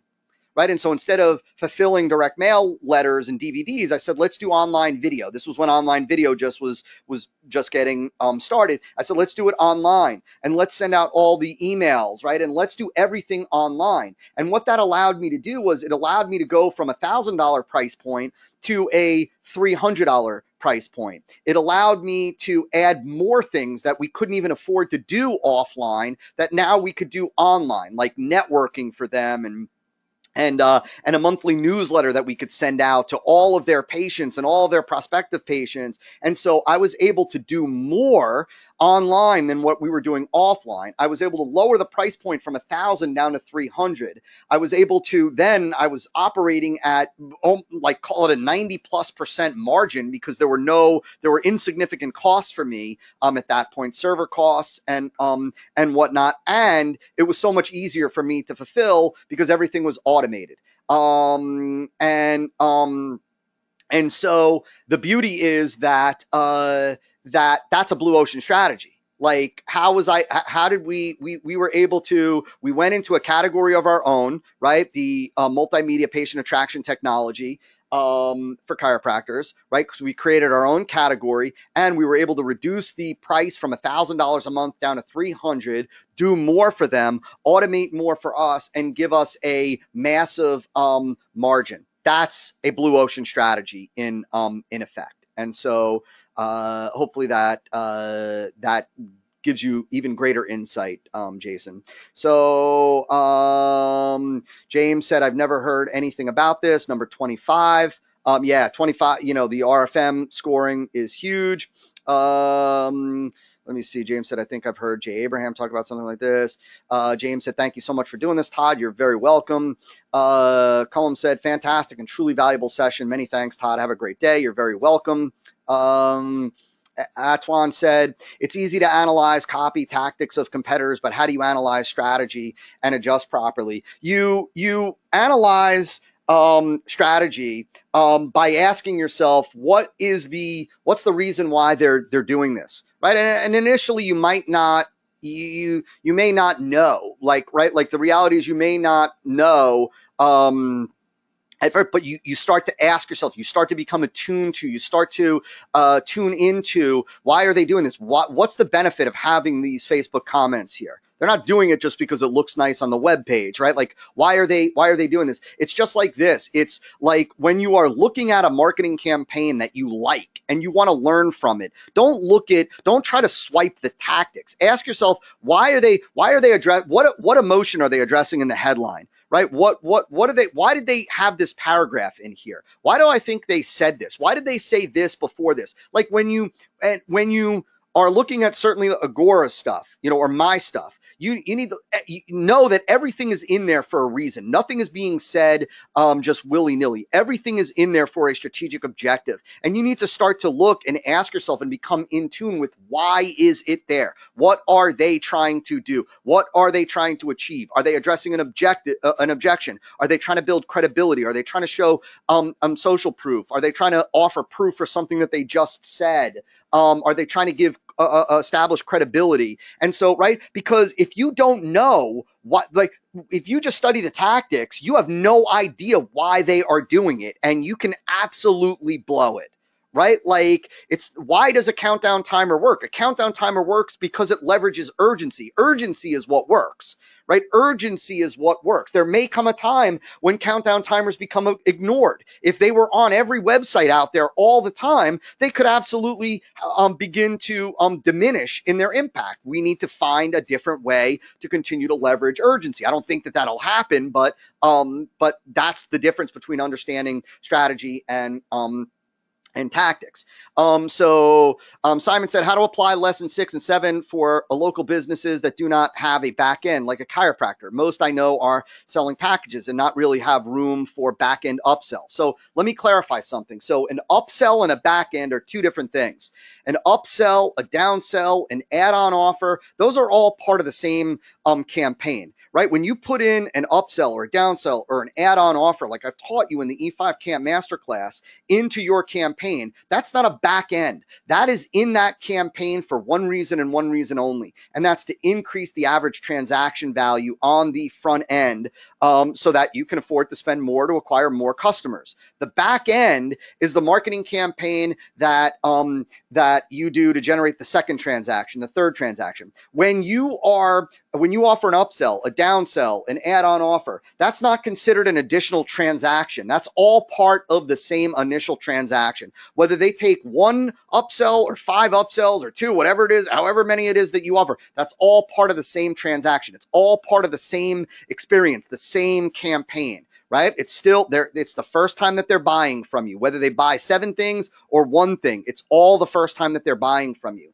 And so the back end is, what do you do to generate the second sale, the third sale, or really I should say the second transaction, the third transaction. So you better believe that there is a back end for a chiropractor, for an exterminator, for a dentist, right? You better believe that there's a back end, right? There's only not a back end if you sell something to somebody once and then you never see them again. Right? Like, if you are in a business where you sell something to somebody once and then you move on to somebody else and that's it, you're never going to do business again with that particular customer, client, or patient, then you don't have a back end. But chiropractors have a deep back end. So do dentists, right? It's why, like, and just like this, let me say this. I didn't say that it is selling it's not necessarily the second product or the third product. You might sell the same product over and over. Just like, look, the cable company, right? They have a back end, a deep back end. Home security companies, they have a deep back end. Right? It's exactly why, just as a side note, it's why a home security company that sells you home security, motion detectors and whatnot, and an alarm system for your home, it's why they're willing to give you a free $100 alarm system, free installation, free 6 motion detectors, and free 1 month of service. There are costs associated with them. They lose money every time they install a system, when they install the system, but they have a deep back end because they know that the average, home security buyer stays with them for 15 months. and 15 months at an average of $30 or whatever it is, that means they're worth $450, let's say, on average. And so sure, they're willing to install a $100 home security system, right? They're willing to spend $150 because they know every $150 they spend, right, they're gonna make $450, right? And so it's worth it for them. And so what you have to realize is that unless you are selling something to somebody once and then you're never gonna you're not gonna see them again, you're done, you're going on to the next customer or client, then you do have a back end. The other thing that I'll tell you is that there are some businesses that don't have a back end. Those businesses operate at much smaller margins, and those businesses are operating in a gigantic universe where, right, like they could just continue to sell over and over and over. Those businesses are incredibly difficult to make work because they are constantly engaged in the most expensive activity of any business, which is customer acquisition, right? The easiest sale to make is a back end, or the easier sale to make is a back end sale. That's where all the profit is. That's why, right, the deeper your back end goes, the more profitable your business will be. And so there's that. So Tio said, great lessons, Todd. Appreciate your passion. Can somebody email the links to those bonus webinars as I cannot find them in the portal? Yeah, I'll have support send out an email just to explain where you can find those. Simon said, may I know what are the lists that scream? Yeah, so the things that scream in a marketing campaign, and then Simon wrote, is the headline, the thesis, the offer. And so the answer is yes, right? So number one, the idea, right? The idea, the big idea, the idea behind the campaign is certainly one of the things that scream. The headline, really what I would say the lead, right? The lead, which consists of the headline at the first 350 to 800 words, that screams, because what they found is that, and this is interesting, that, right, that if you could get somebody, that the completion rate of people that go through the lead, and it certainly depend, like, let's say consume 800 words, that there's a huge, that the likelihood of them getting to the offer goes way, way, way up, right? So it's why you don't go back and focus on changing the first line, the first sentence of the third paragraph on the fourth page of the letter, right? Because it's the lead that the lead does the heavy lift. Like, if somebody gets through the lead, there's a good chance they're going to get to the offer, whether they scrub through, but if they don't get through the lead, right, like that's where most bounces, if you will, happen. So idea, lead, certainly I'm going to say, to a lower extent, but I would certainly include the argument in there. It just doesn't scream as loudly. Meaning, like, I'm not saying the copy, I'm saying the argument, as in, like, have you left a gap wide open where somebody could say, yeah, but you didn't address this, or, but I don't need this. And then the offer, right? Those are the biggies. And so Lena says, can you explain a little more about maximum acquisition aggression, please? Yeah. And so, acquisition aggression, now, well, actually, you're going to learn more about this in Module 8, but acquisition aggression, there are 3 levels. There's the mom and pop, where that's transactional. They want to generate a profit, right? So every time they make a sale, there has to be a profit in there. We never operate that way. The second level of acquisition aggression is break even. That is whatever it is that you spend to get a customer, you make back in the form of the sale, right? Like, you spend 1,000, you get back 1,000. You spend 2,000, you get back 2,000, right? Now, like, meaning like you're willing to, meaning like whatever it is that a customer is worth to you on the front end, whatever the average amount of money is that a typical customer spends with you on the front end, that's what you're willing to spend that full amount to get a customer. If the average customer spends 500, you're willing to spend 500 to get a customer. The third level of acquisition aggression is where you go negative. And that is their negative, meaning you spend more than what a customer is worth to you today. You spend more than what the average customer spends with you during their first transaction. Now, how much more you spend is totally individual and based on a couple of different factors. It's individual and based on every business. You can only go negative when you have two things. One is when you have cash, like when you have the money to float, and number two, when you know the lifetime value.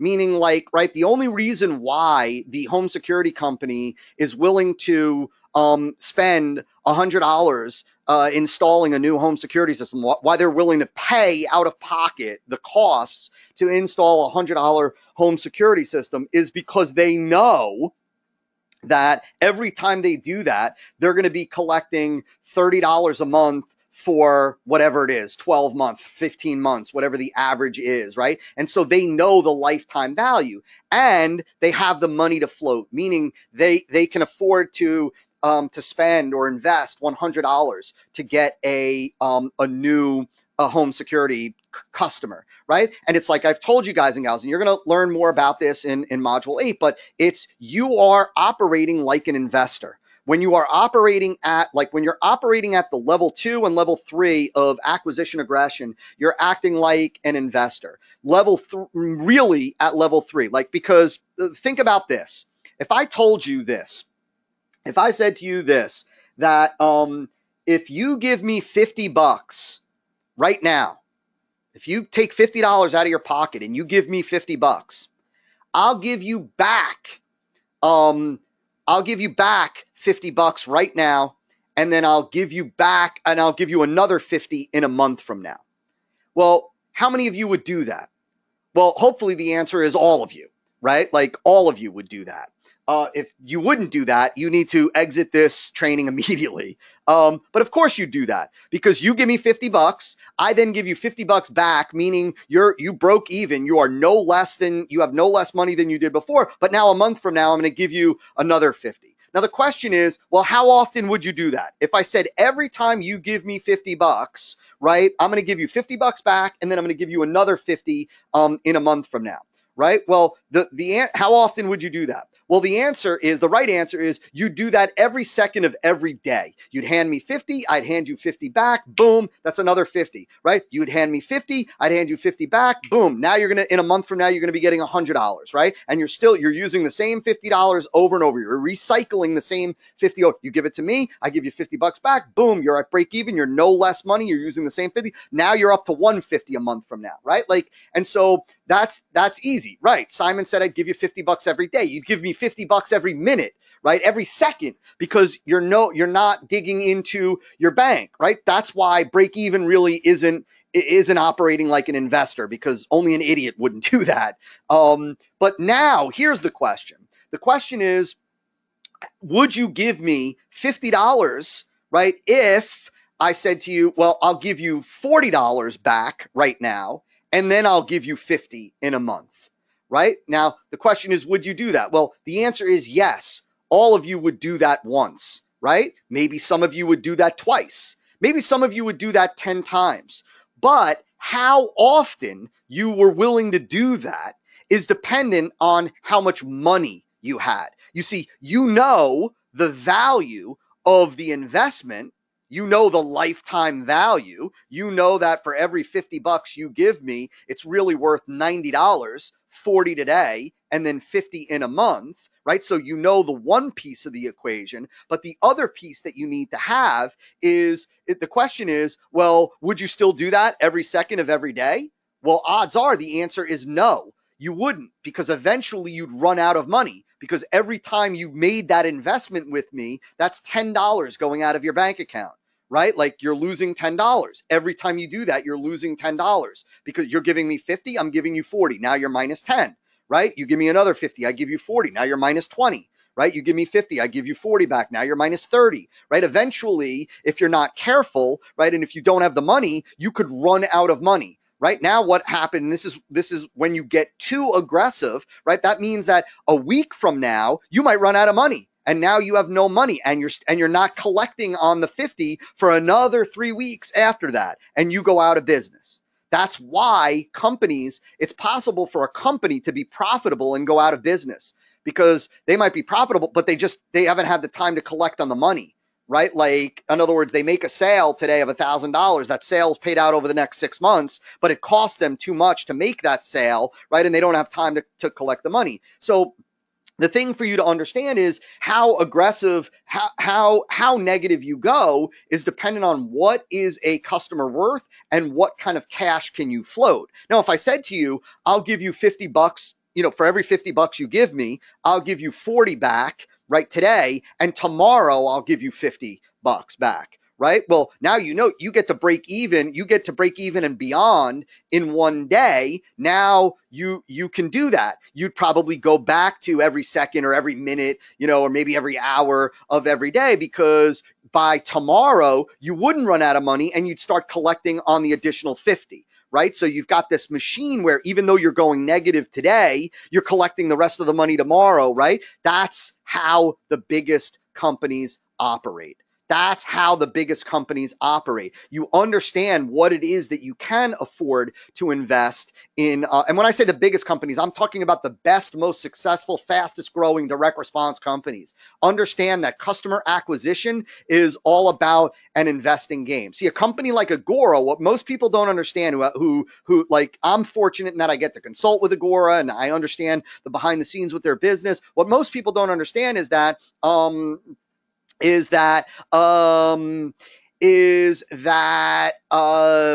was I going to say? Is that they don't get to break even for 6 months, right? They don't get to break even for 6 months. And so that means that they spend money today and they don't make that money back for 6 months, but they have the cash to do it, and they know the lifetime value. Listen, all of you will get there. You will get there. You might start by going, right, like you're going to start at break even. That in of itself is going to put you head and shoulders above the average marketer right there. Break even itself will put you head and shoulders when you understand the average customer spends $50 with me. Therefore, I'm willing to spend $50 to acquire a single customer. If I, right, you might realize, well, the average customer spends $500 with me on their first transaction. That means legitimately you should be willing to spend $500 to get a single customer. You might generate 500 leads in the process. If you only get one person to buy, as long as that, right, as one person to buy, if the average customer is worth $500 to you and you spend $500 to get all those leads and only one person buys, great. Keep running that campaign, because you're acquiring customers and leads for free. For free. It's not costing you anything. And so it's huge. And so somebody said, between you and me, Todd. Okay, so I'm not going to read this then. Well, between you and me, that's what I did not like about, okay, so a particular training. He took this, so he took a particular training, and he said they encouraged very aggressive acquisition, and many people spent way more money than they should have, including me. Everything else about the course this year was great, but I lost hundreds of dollars that I didn't have. So, this is the thing. This is the thing that, a lot of most marketers don't understand the levels of acquisition aggression. For the ones that do, they don't understand the right timing for the levels of acquisition aggression. For all of you, you start at break even. You don't start going negative. You'll understand when it's time to go negative, right? Like, you'll understand, and I'll be in your corner to show you when the right time is to go negative. So have no fear. Like, you all start at break even. Can I buy the info on the multimedia technology for chiropractor? No, so I don't own that anymore, Simon. I don't actually think it's being publicly sold anymore either. Sonali said, we are into training and have a comprehensive course. How do we sell again to the same customer? Should we sell a similar course first? So what I would tell you is this. First of all, understand that that if you're in the information publishing business or in the information marketing business or in the training business, that people will buy information in different formats, right? So somebody that buys a book on a particular topic, there's a percentage of people that would love to buy the DVDs on that topic, or videos on that topic, that would love to go to a live event on that topic, that would love to be in a coaching program on that topic, that would love to be in a mastermind on that topic. And so just because they bought it one way doesn't mean that they wouldn't love to consume it in a variety of other ways. The other thing is that what you have to ask yourself is, how else could I be of value to these people that I just trained them on something? I just taught them something. What else would they need? What else will they need? What else do they need? What are they going to need now that they know this information, right? Now that they have this information. And so there's lots of different ways, certainly within the if you're training something, there's always more value that you can give. And that's the question to ask, right? Rather than asking like, what can I sell them? It's, what would they want? What would they need? What would be of greater value? How can I make things easier, faster, better, more efficient for them? How can I continue to support them, right? That's how you do that. It could be more of the same, or it could be additional components.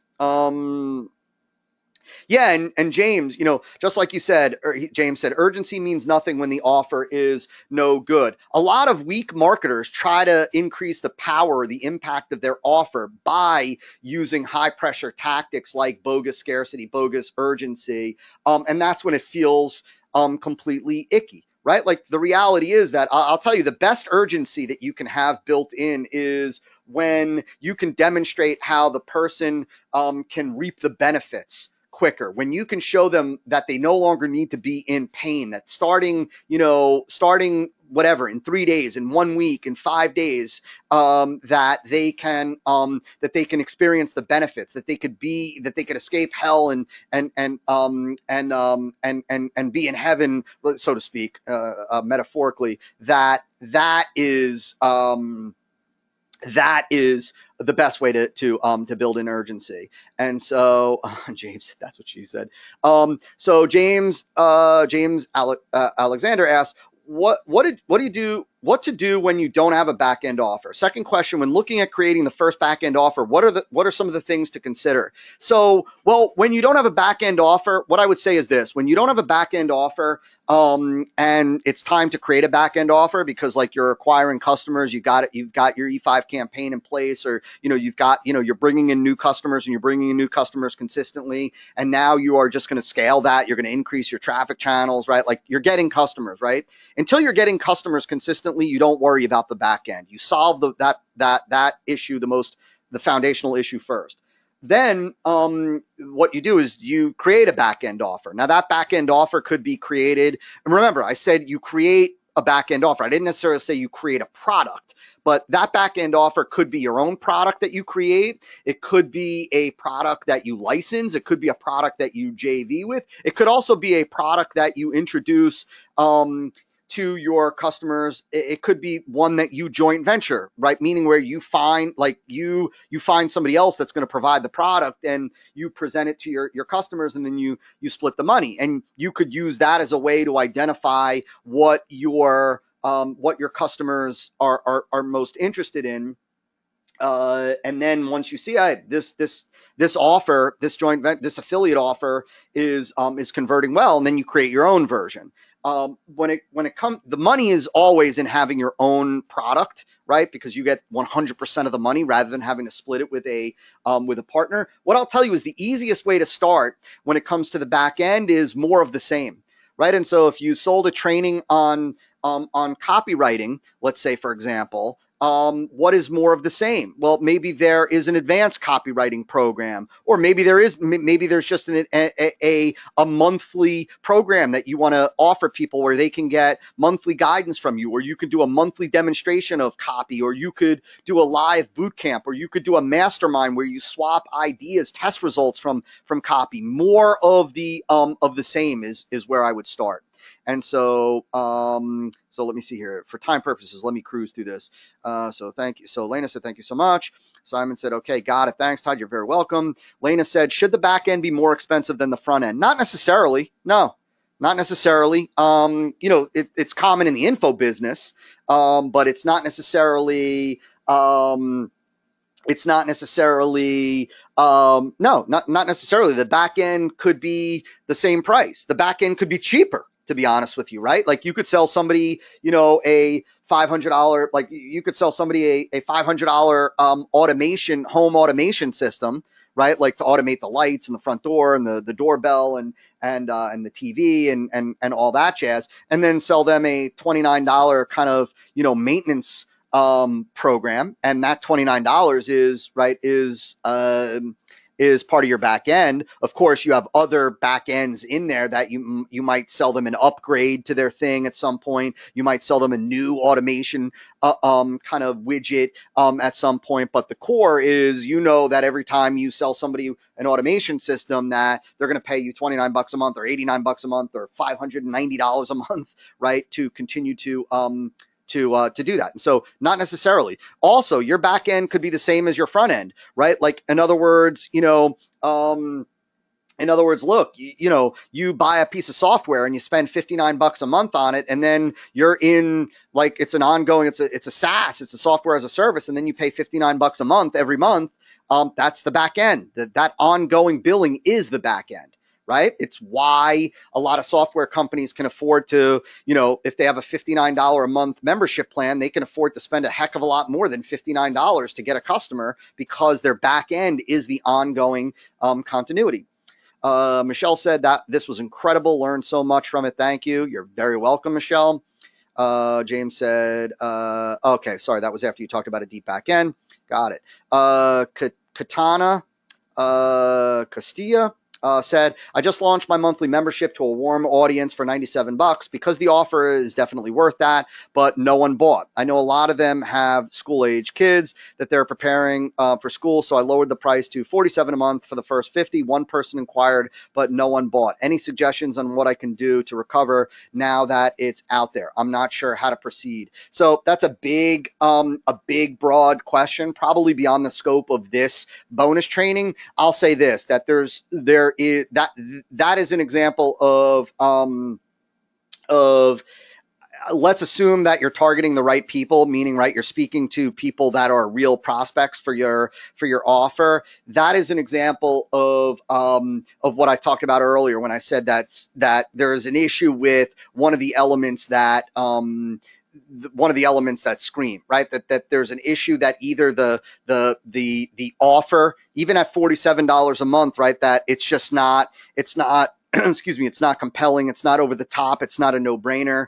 It could certainly be the idea, like that no one's engaging with the marketing campaign. You really need to go through, make sure that you've gone through the evaluation module, so that you understand how to look at your campaign and identify the constraint so that you can work on it. And so hopefully that answers your question. Like there's something wrong with the campaign, and you don't just go in and fully, like, you're assuming that, like, here, let me use this as a teaching moment for everybody. So the offer was launched, the campaign was launched, the offer was launched, it was $97, and then the price on the offer was slashed from 97 to 47. Well, that assumes that the problem was the offer and not the idea or not the lead, right? Maybe, right, let's say 100 people went through the campaign, just for argument's sake, right? Well, maybe only 3 people got to the offer because they were bored by the lead, or they bailed in the middle of the campaign, right? It's oftentimes, like a new marketer will put up a VSL and then no one buys, and then they go back and they lower the price, but they don't realize that the overwhelming majority of people never even saw the price. They never even saw the offer. They bailed before they got to that. So use what it is that I cover in the evaluation module to understand how to identify the constraint, Katana, and then jump on the weekly call next Thursday. And I can guide you there more. So Jason said, so coming down to the end here. Very good. Awesome, Katana. So cool. And yeah, and I like I again, I every mistake that you can imagine I made. And that's why I can talk about this and know, like, because that's what happens. There are times when all the time, like a marketer will run a VS and then they'll change the price. And I'm like, well, how do you even know that the majority saw the price, right? And you're assuming, and usually that's not it. And so Lena said, mind blowing. Thank you so much, Todd. Simon said, Todd, thanks a lot for this webinar. It's breathtaking and eye opening, like a manual to refer back in my marketer journey. You're very welcome. And so here, this is the last question. Jason said, Todd, when you started MFA, did you start with a funnel only, or did you start creating blog posts in the beginning too? So I started with a campaign. MFA is a unique story because what I really did was a buddy of mine, Chris Brisson, who's the founder of Call Loop and a couple of other apps. I did some consulting for him, and so Chris gave me access to all of his apps, right? Like I still use Call Loop to this day for all of our voice broadcast and text messaging. And so I said to Chris, do you want me to do some kind of like webinar, some training for your customers, right? Like I said, I feel bad, I did, like a tiny bit of consulting, and then, and he's giving me all this stuff. And so he said, yeah. So I did a webinar, didn't have anything to sell, right? I wasn't working with, entrepreneurs at the time. I was still working with chiropractors and whatnot. And dentists and carpet cleaners at the time. And so I was working with entrepreneurs, but not your typical, not like your online based entrepreneur. And at the end, I did 90 minutes, got, shared what it is that I was doing with our marketing campaigns, producing like $24, per lead, got off. 20 minutes later, got a text from Chris's partner who said to me, Todd, people were pissed. And I was like, what were they pissed about? And he's like, they're pissed that you didn't have something to sell them.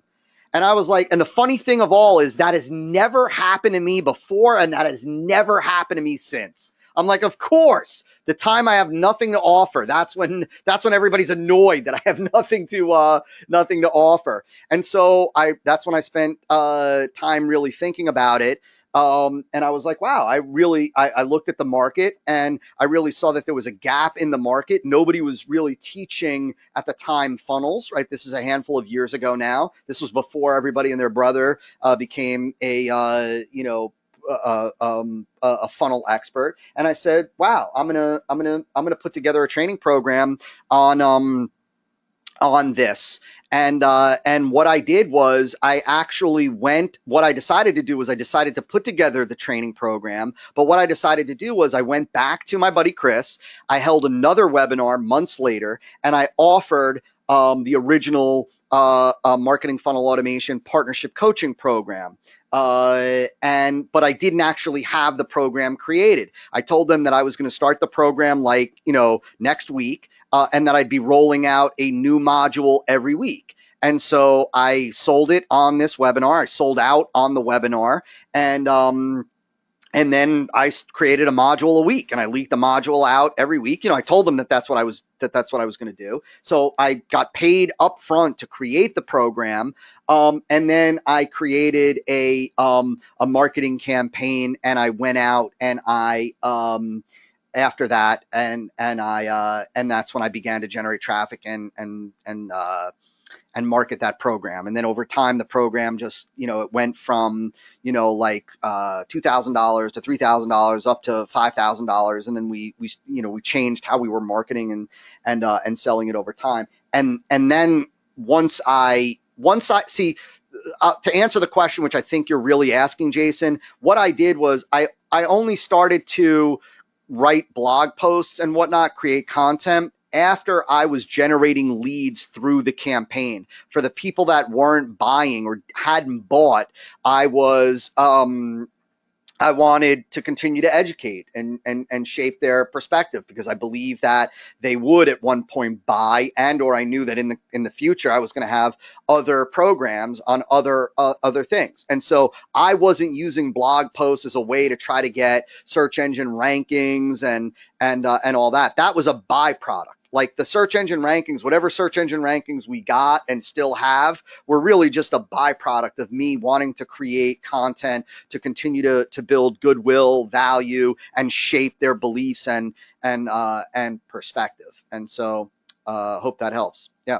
And so there you go. That's it. And so 2.5 hours on this bonus training, talking about the 25 most valuable marketing lessons that I've learned over the last 15 years. I really hope that you pick at least 2 or 3 of these and you ponder them each week. And I really hope that you go back through this training, because I believe that for many of you, this training will be worth multiples to you of what it is that you invested to be part of the E5 Cam Masterclass.